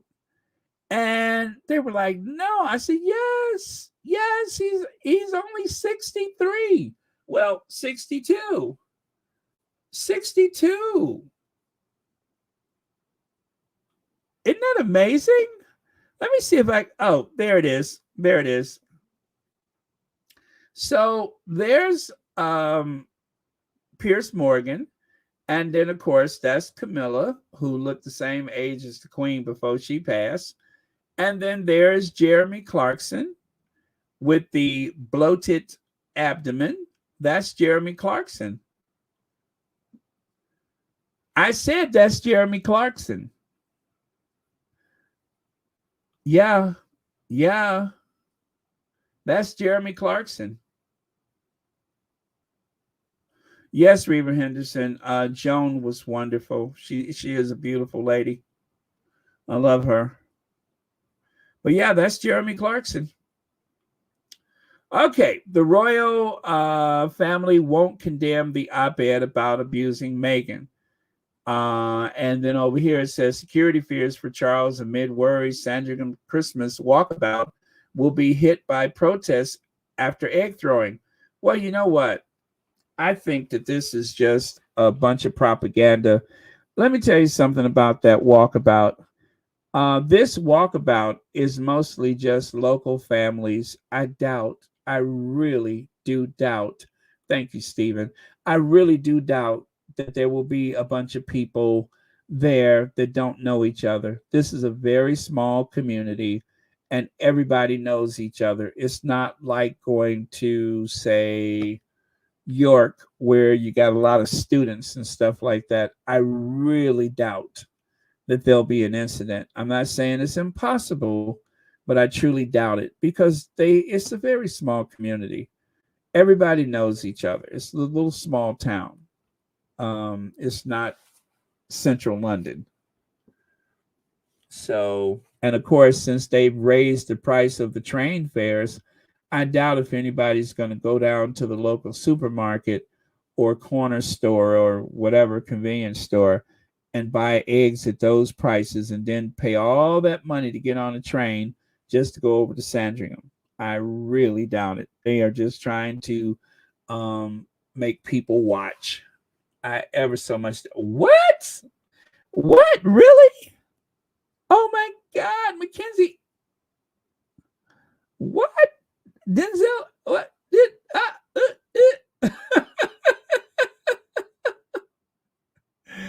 Oh man. Okay. Yeah, so take a look here. Maureen Becky Ayers Eden, Chief of Nottingham County Housing Association, formerly Walmart and ASDA store escalation specialist, Nottingham, United Kingdom. So it turns out, as they said, that there is a Richard Eden by day and then Maureen Ayers at night. So Maureen Becky Ayers Eden obviously works for a housing association. I have been the head of the housing association in my Nottingham neighborhood for the past 15 years. It has been a very rewarding but sometimes stressful job. Thankfully, I have the support of my husband Richard and our 6 children. Woo! Which makes the difficulties of being a homeowners association manager a lot less overwhelming. Being the leader in my community is often very challenging, and there's always pushback at every single idea I try to implement. But it's how you approach each challenge that shows how well you can adapt to any situation and become a person everyone looks up to. For example, my idea of all housing being painted white. White is such a clean aesthetic, pure and unblemished. All of the houses are, what is that? Coalesce, which would be visibly more attractive and a lot more appealing to everyone, in my opinion, would feel a lot more safe and secure with all white houses than what was the challenge, you may ask. Right. Then what was the challenge, you may ask? Anyway, the other print is too small to see. So well, actually, uh, okay. The challenge was Mary Dunkworth. Yes, I'm calling you out, Mary, who lived at the end of the cul-de-sac. She kept insisting her house should remain brown, which set off a chain reaction of other neighbors who wanted their houses with white, and some who didn't mind the white but wanted black or brown trim. I'm starting to feel there's a metaphor here. And get this, someone even wanted their house painted all black. Oh, I was so furious. Was What was wrong with an all white neighborhood? Why were all these people pushing back on my idea? It was so ridiculous and uncalled for. I eventually spoke to my husband Richard about it, and he's a reporter for a well-known family and knows a thing or two about ways to make people see what you want them to see. Hi, babe. Uh, he said, and I had to put my foot down and issue consequences for those who won't comply, which I immediately did. It took a lot of threats to and of fines and evictions for everyone to eventually come around to seeing things my way. Richard said some people may call it bullying, but I don't see it that way. I call it being assertive, and you need a certain measure of assertiveness to be a CEO or even the head of the housing association like myself. After the color paint crackdown, my future ideas like the neighborhood watermelon party for Black Doll auction and fried chicken festival went off without so much as a mumble. So, in conclusion, I take strength and determination and courage to be a true leader like myself. P.S. If any of my neighbors who caused me so much headache happen to be reading this, yes, you are blocked from interacting with me until you come to a full understanding of the error of your ways. Hashtag leadership. Yes, Pam Porter, this is a parody. Someone posted this on the Twitter, and I thought it was so funny. Um, I guess whoever posted it took the time to write all that out. I tell you what, I'll put it on the community tab. And as you know, I always say that and I never do. So I'm going to do that right now. I'll put it on the community tab so you guys will have it. Otherwise, I'll never get around to it. Uh, Let me see. Community. There it is. I did it. Let me see. Okay, save preview. And then I'll title it with Maureen Becky Ayers Eden, Homeowners Association. And then that way you guys will have it because, I will forget later. So, and but yeah, it is kind of cute, I think. Okay. All right. And so it goes. I just posted that on the community. Good God, have I been on for an hour and 44 minutes? I didn't even realize that until just now. Okay. And let's keep it moving then, shall we? Because I got a lot to cover. So anyway, it says here, wow, I see that Prince Harry and Meghan cheerleaders Omid Scobie engage on Twitter with troll accounts that post highly defamatory allegations about the royal family and me. Disgusting. Disgusting. Like I say, it's a whole bunch of queens hanging about, old queens. So when Jones said the old queen, of course, the first thing I said was Richard. Richard? But I don't think she meant Richard Eden. But yes, there seems to be a bunch of old queens hanging about, but she was talking about the queen mother. Anyway, Richard Eden is trying to do the old "I got you" thing by claiming that Omid Scobie is somehow involved in something like that. I have to tell you, nobody has crapped all over Richard Eden as much as I have. And I have never spoken directly to Omid Scobie. We have never exchanged any tweets or anything that I could imagine.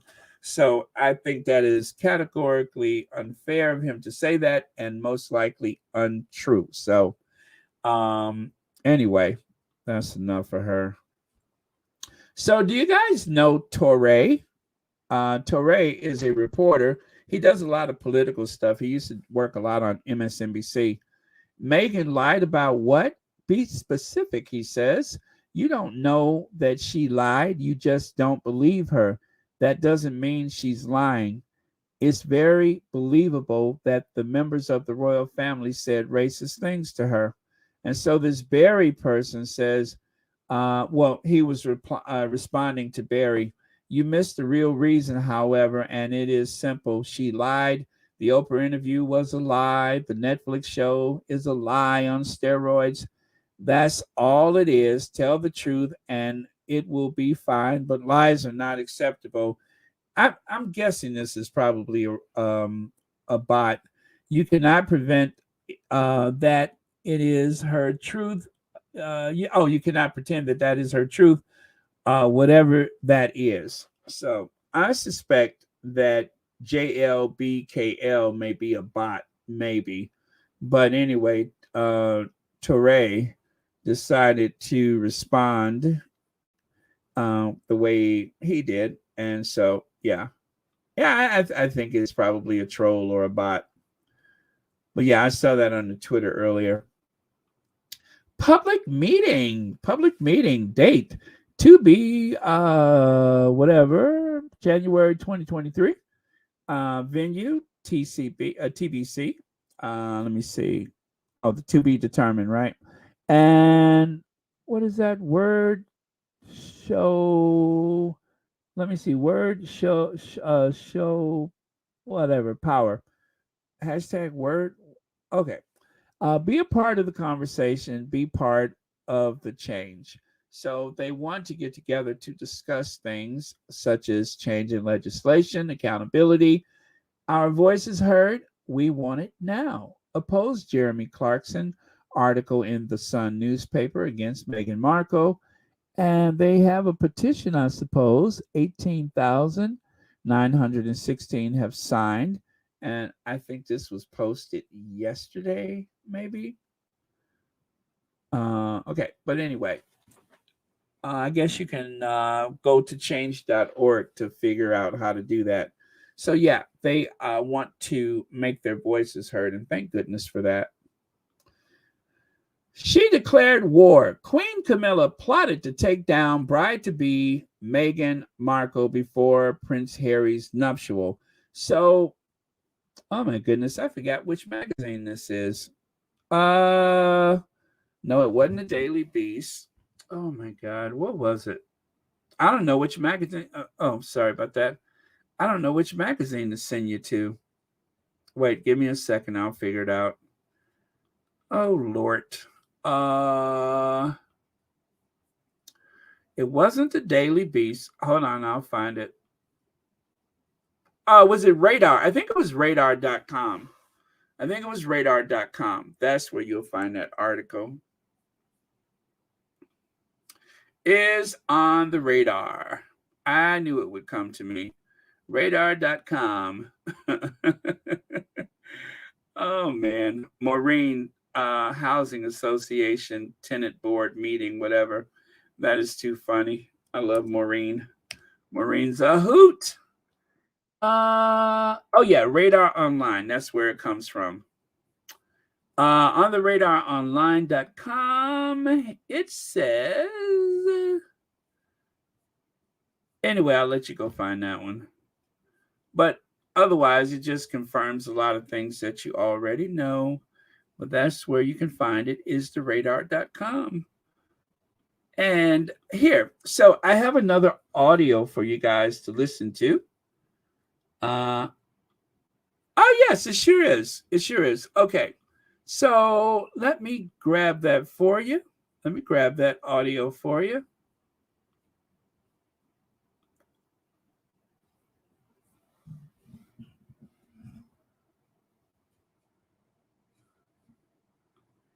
Still waters run. I think you're really overestimating how many people in the U.S. care at all about the royal family. Most people are not following. And I didn't even know who Kate Middleton was until she got engaged to Will. I literally had never heard this girl's name. Never seen a picture of her. I mean, I didn't know who she was. I literally Googled it. I never heard their story. I didn't know they went to college together. I didn't know any of this stuff. So, yeah, you're really centering yourself by assuming she had to have known, because how big of a deal it is. Like, it's not that big of a deal here. And she also was busy and had a big job and a big life. And she was traveling and working, and I don't think she was sitting around keeping up on royal news. I highly doubt she knew the structure or the hierarchy of the family. I just don't think that it's common knowledge and common interest for Americans to care about this stuff. And now we're going to defend our girl. We're going to Okay. So that's what she had to say. All right. Yeah, and as they said, they was, this person said, I don't think that people even, she said, I didn't know who Kate Middleton was. Most people don't have a knowledge of Kate Middleton or her overbearing, what do you call that, incandescent with rage husband. Most people just don't know. It's not in most people's wheelhouse anything about them. And so to make this assumption that there's any comparison, there are no comparisons. Comparing them to the Sussexes, the Cambridges, or the Waleses, if you will, is like comparing apples to oranges. There is no comparison. The Sussexes have a completely different lifestyle, because with the few engagements that Will and Kate are responsible for, it's almost an insult to say that they are doing anything similar, because they're not. They're not really working people.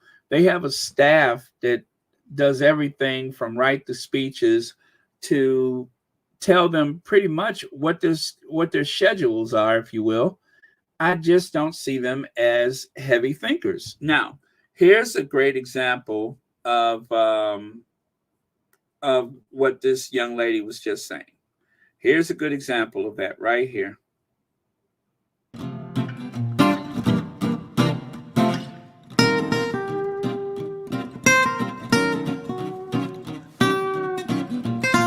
Prince William was given the title Duke of this place.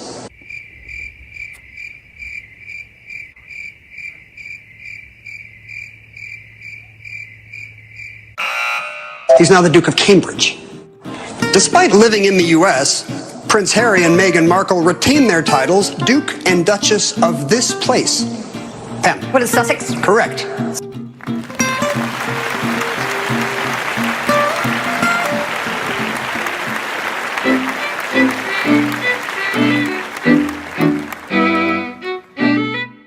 Isn't that something? See how fast? What is Sussex? What is Sussex? One more time. What is Sussex? Okay. Of this place.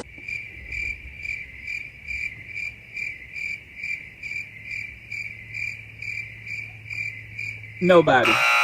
He's now the Duke of Cambridge. Despite living in the U.S., Prince Harry and Meghan Markle retain their titles Duke and Duchess of this place.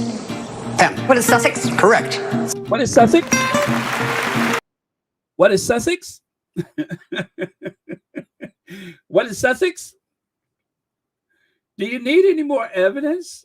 You got three highly intelligent people that are only on that show because they're the best and the brightest.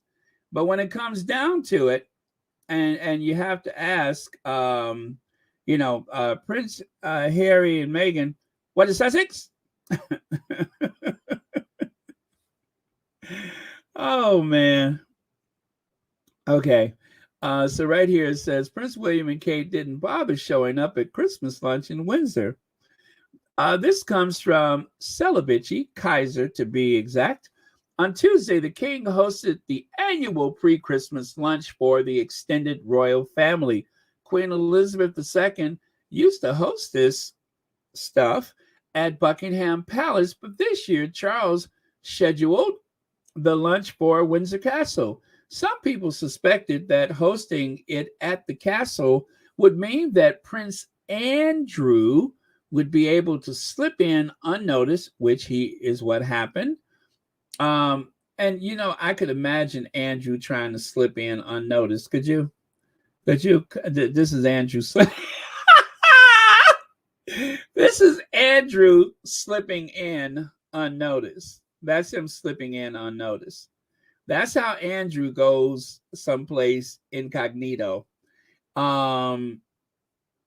Yeah, that's Andrew slipping in unnoticed.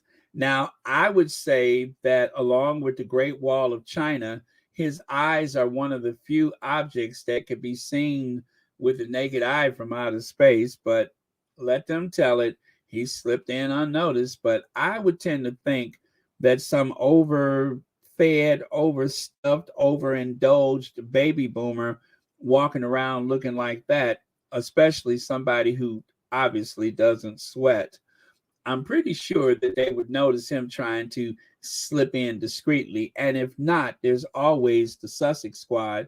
We keep receipts. So trust me, if he was there, the Sussex squad knows about it. Let's see. It also says, we also suspect that hosting at Windsor Castle would make it easier for Prince William and Kate to attend, since they're supposedly living at Adelaide Cottage on the Windsor estate. Apparently not, though. The Prince of Wales and Princess of Wales were no-shows. Yikes. How about that? Is it leaky pins for in stockings this year? Woo! All right, Legs. You got jokes today, huh? What's happening with the Duchess of Sussex than ever before. So, okay, one more for you guys. Erin Edgeworth, hello there. Yes, good afternoon. Well, the so-called slimmed-down version of Charles Windsor's coronation is still going to cost £100 million. Is it? Oh, yes, apparently so. I was looking it up and I was just horrified. But I would concur with your previous caller. First and foremost, we're the only country in Europe that still has coronations. Other European countries don't have them.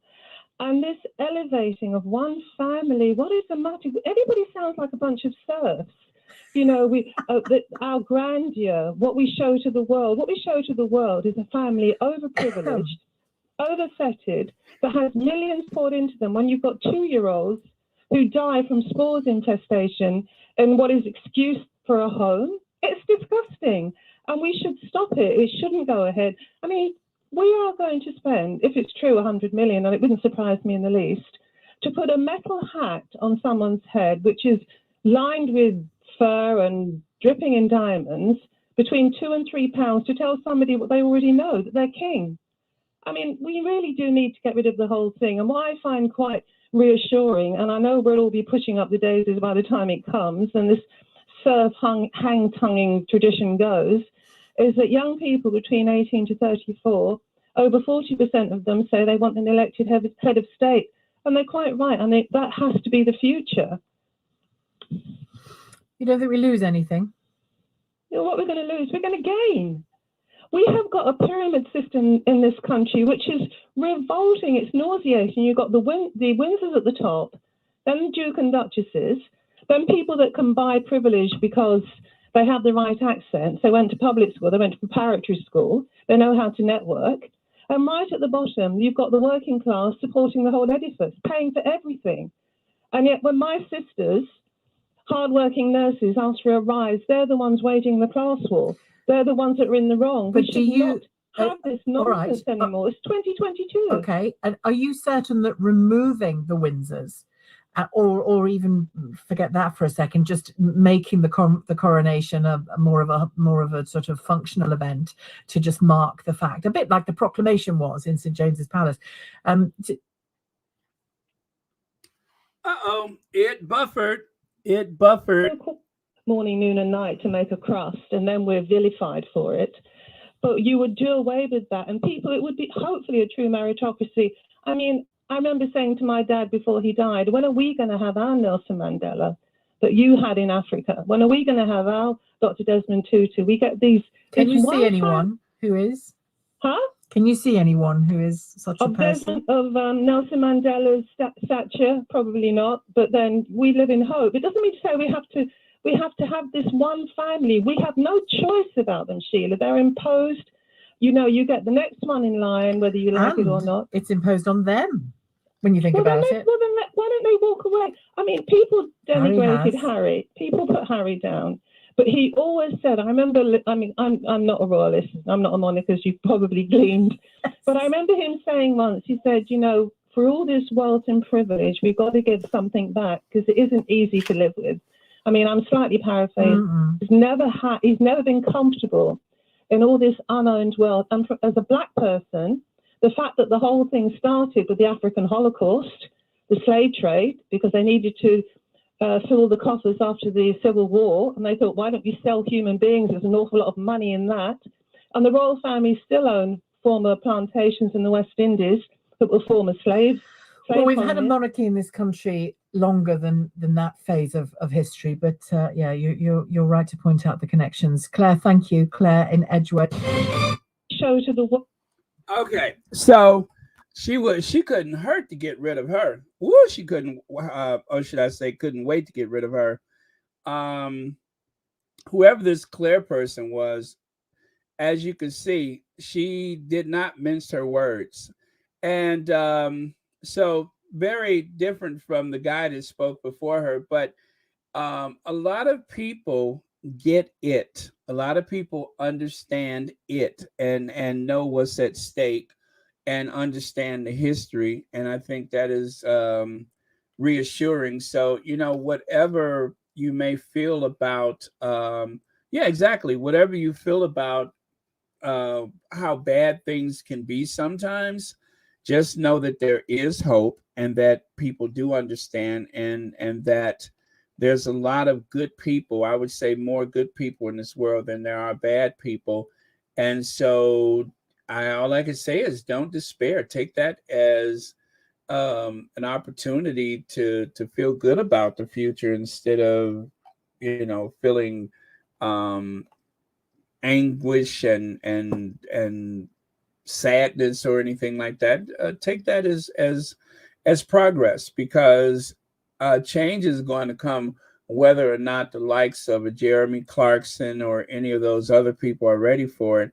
That change is going to come. The die has been cast, and you can't stop that future. And like this lady said, we'll just replace them with an elected head of state. We don't need them. You know, what are they doing for us? And if they are living in a gilded cage, so to speak, then just walk away from it. Harry did, and Harry gets the hard time because Harry doesn't want to live off of public funding. What they held against Harry and the rest of the family, for that matter, is the fact that, oh, we pay for them. Well, you're not paying for him, but you're not leaving him alone either. He was a problem when he was there to the establishment, and now he's a problem that he's left to the establishment. So which is it? Is it a problem to have him there, or is it a problem for him to leave? Which one of those is the truth?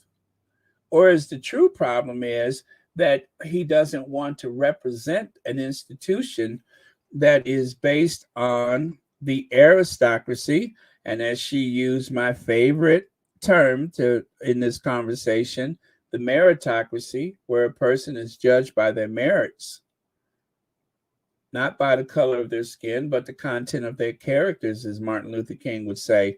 Judge that person on their merits. Why judge them for an accident of birth as opposed to judging them for their God-given talents and, of course, for what they have earned, what they have learned, what they have done with themselves, how they have lived their lives. That's where the judgment should come from, not because they were born into a certain situation.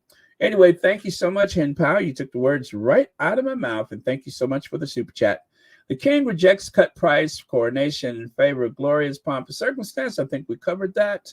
And right here, watching the Duke watching the Duchess in her brief incarnation as a servant of the crown, it is hard not to think of a way in which the monarchy would have been that much stronger and better equipped for the future had it kept her in the fold. And that is from Rebecca Mead in the New Yorker. Well, I'm not really a fan of that language, but I get what she's saying, I think. Harry and Meghan lay out the couple's case against the media and reminds the viewer how good a royal Meghan could have been. Rebecca, the same person there, Mead, says in the New York City writes, read her and review of the. Okay, so that's where you would find that, is to go to the New Yorker. And I think I'm just about. Oh yeah, one more thing. There was this young man. I'd like to thank everyone for all the kind words. I'm the Patriot fan in the video. My name is Jerry Edmond, and that was my first ever NFL game. I didn't want to ruin my experience by retaliating toward that woman, so I kept my cool. Now, if you guys haven't seen this, this young man, who appears to be African American, was enjoying the game, and I believe it's a Raiders fan, ran all up in his face, yelling and ranting about something. And what appears to be her partner had to come and hold her back. It's very difficult to watch. I will warn you about that. It's very difficult to watch. But she ran up in his face and she was screaming like some type of lunatic. And through it all, he just maintained his composure and did his best to ignore her.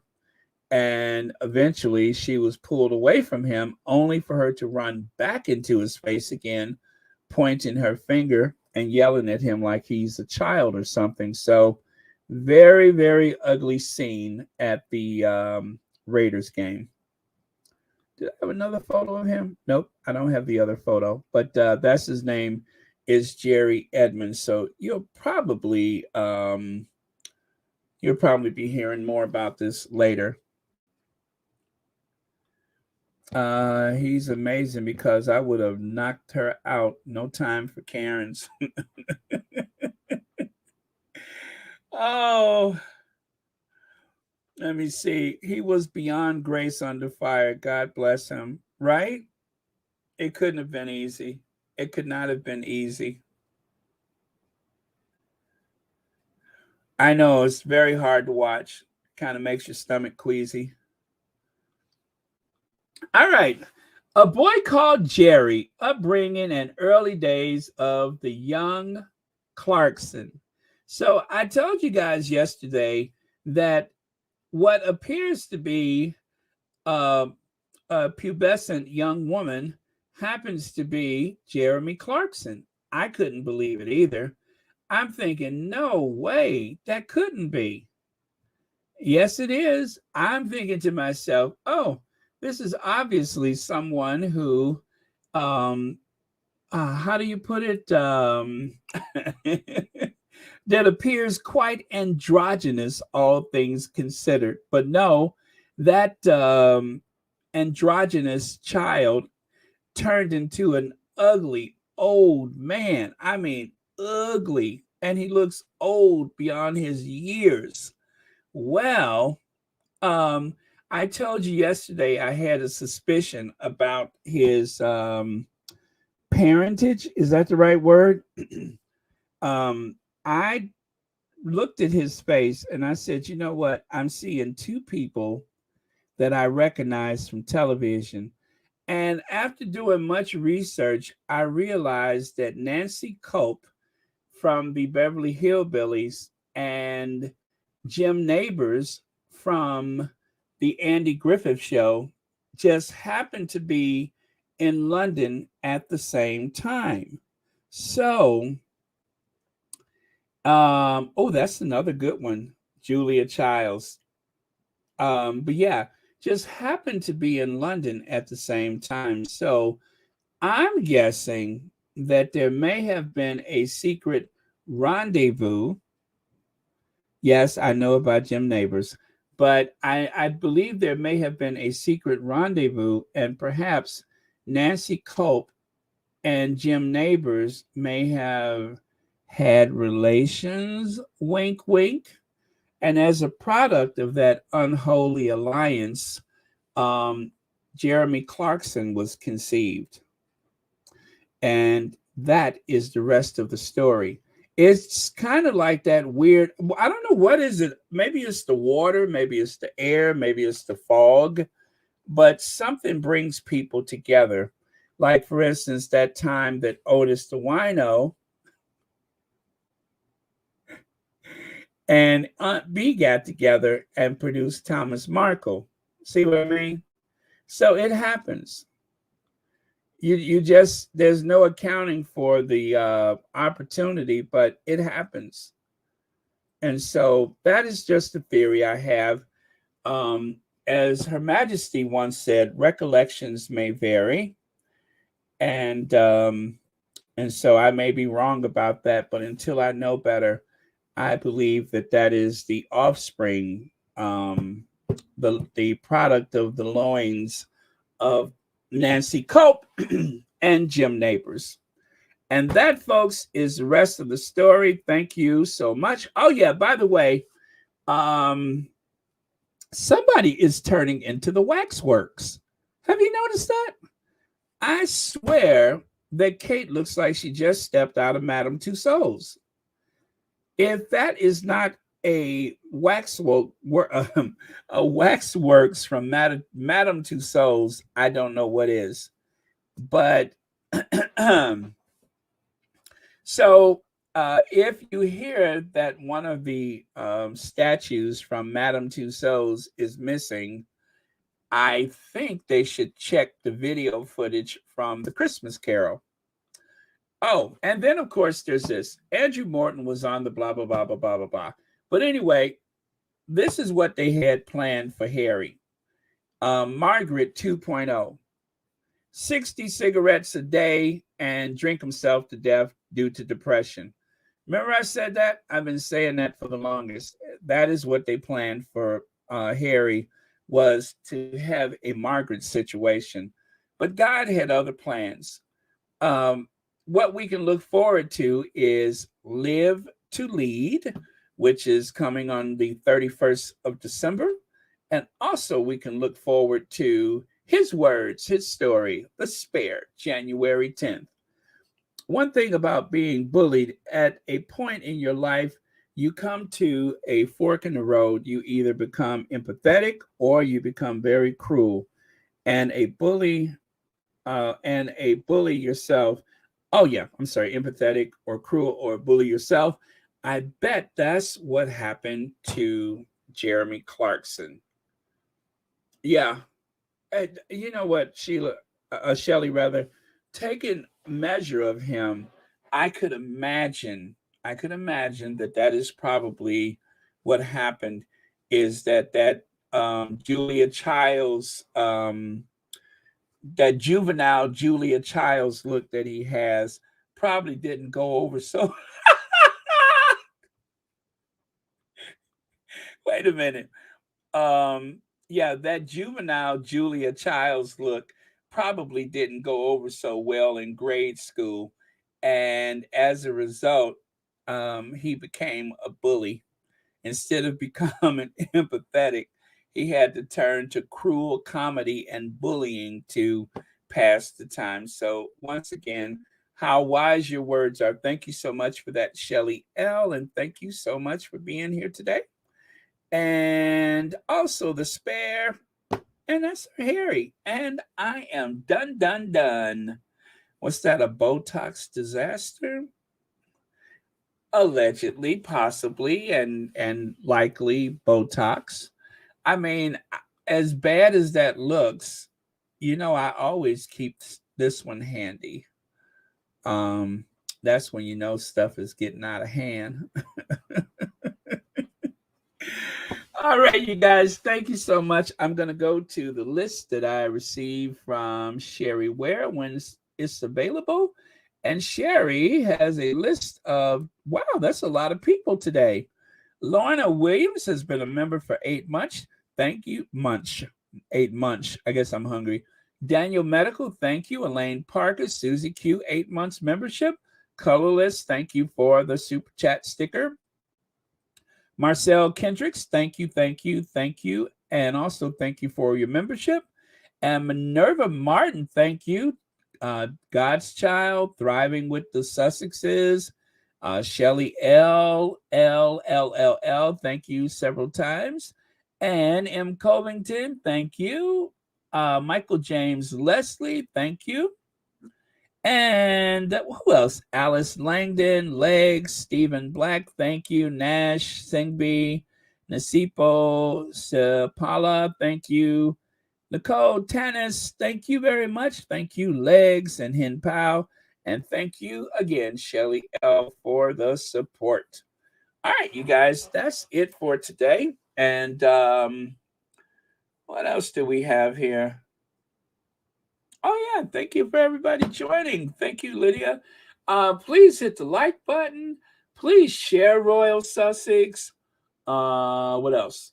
And if you're not subscribed, even if you're a troll, make sure you subscribe and make sure you hit the dislike button, because if you really want your dislike to go through, your thumbs down, you have to subscribe. And that way the YouTube will know how unhappy you are. And speaking of happy, yes, thank you, Lydia. That's the Royal Sussex wish list, which embarrasses me so much every time I get something. So if you want to embarrass me,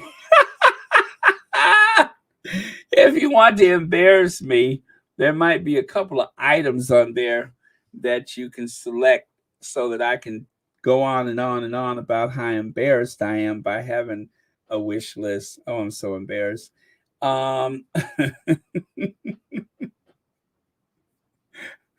I pin that to the chat?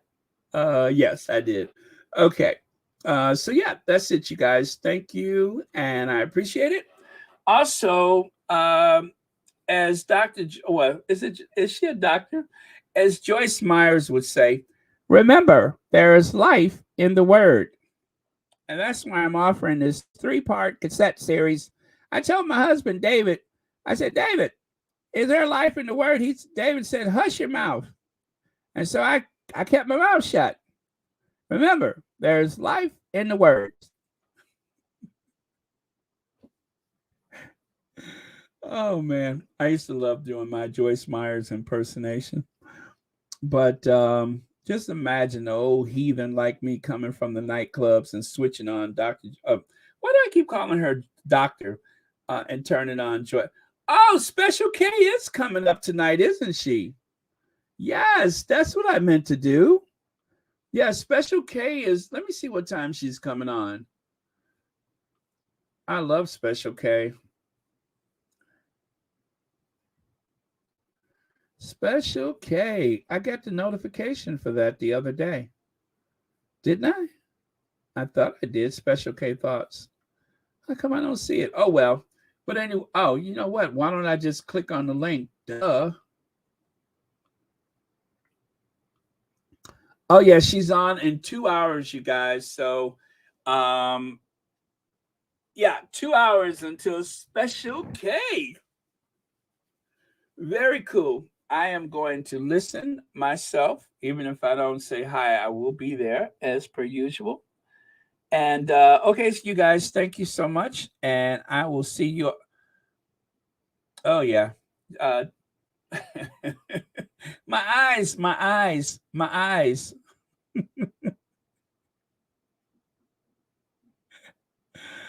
Oh, my eyes. No, I'm sorry. I'll get rid of that. Give me a second here.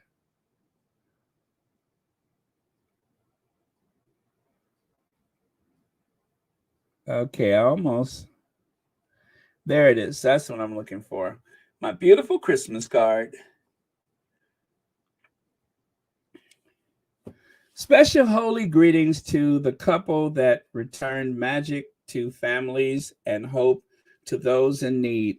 None other than Hunk Harry and his family and food. That is so beautiful. And that will be our last word of the day. Thank you so much. And thank you, everyone, for watching Royal Sussex. And I will be back tomorrow. See y'all over at Special K's. All right. And how do I do this? Okay. I'm going to do that. And that. Our queens. Thank you for those beautiful, beautiful people. I love to see Harry looking at her with so much pride. Beaming with pride he was. Oh, thank you. And remember, there's life in the word. Okay.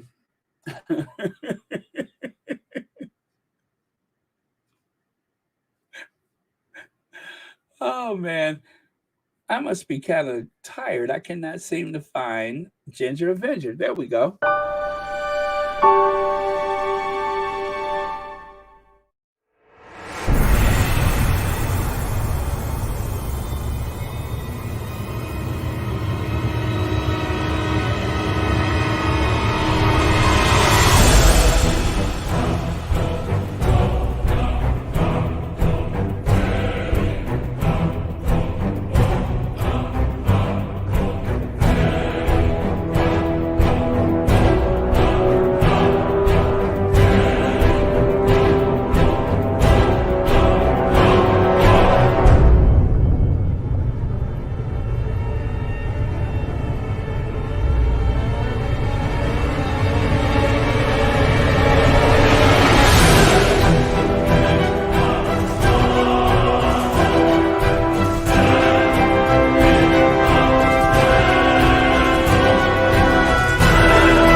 Prince William was given the title Duke of this place.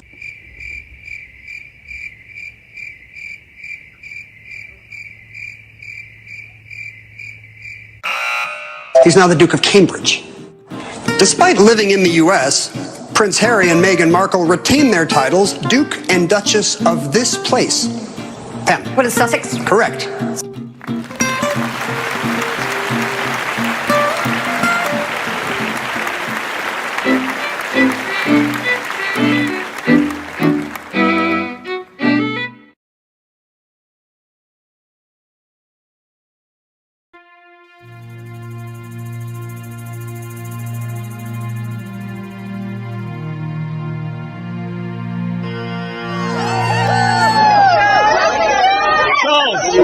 While we struggle to heat our homes, we have to pay for your parade. The taxpayer pays 100 million for you, and what for?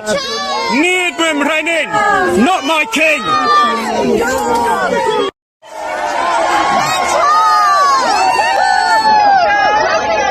Charles, while we struggle to heat our homes, we have to pay for your parade. The taxpayer pays 100 million for you, and what for? Needham Renin, not my king.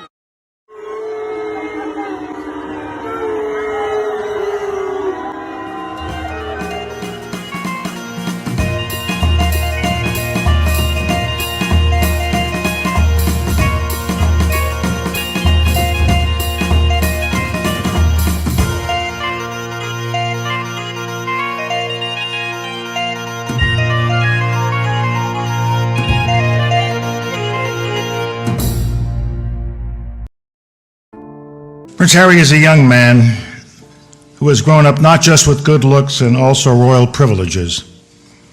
It would have been easy for him to choose a life of ease and leisure. Instead, he chose a more difficult path. And by so doing, he has become an example to millions of others. It is a path that fully embraces the noblest traditions of service to his country and to his fellow human beings. On the one hand, Prince Harry has bravely followed the tradition of generations of British royals before him by serving his country in the military. He has been an Army officer in the British Army since 2006 and deployed with the Household Cavalry Regiment Battle Group to Helmand Province in 2008. During his time there, he served in the front lines, directing British and American aircraft onto enemy targets. He has shown that he knows what it means to lead by example, even when it means possibly paying the ultimate price.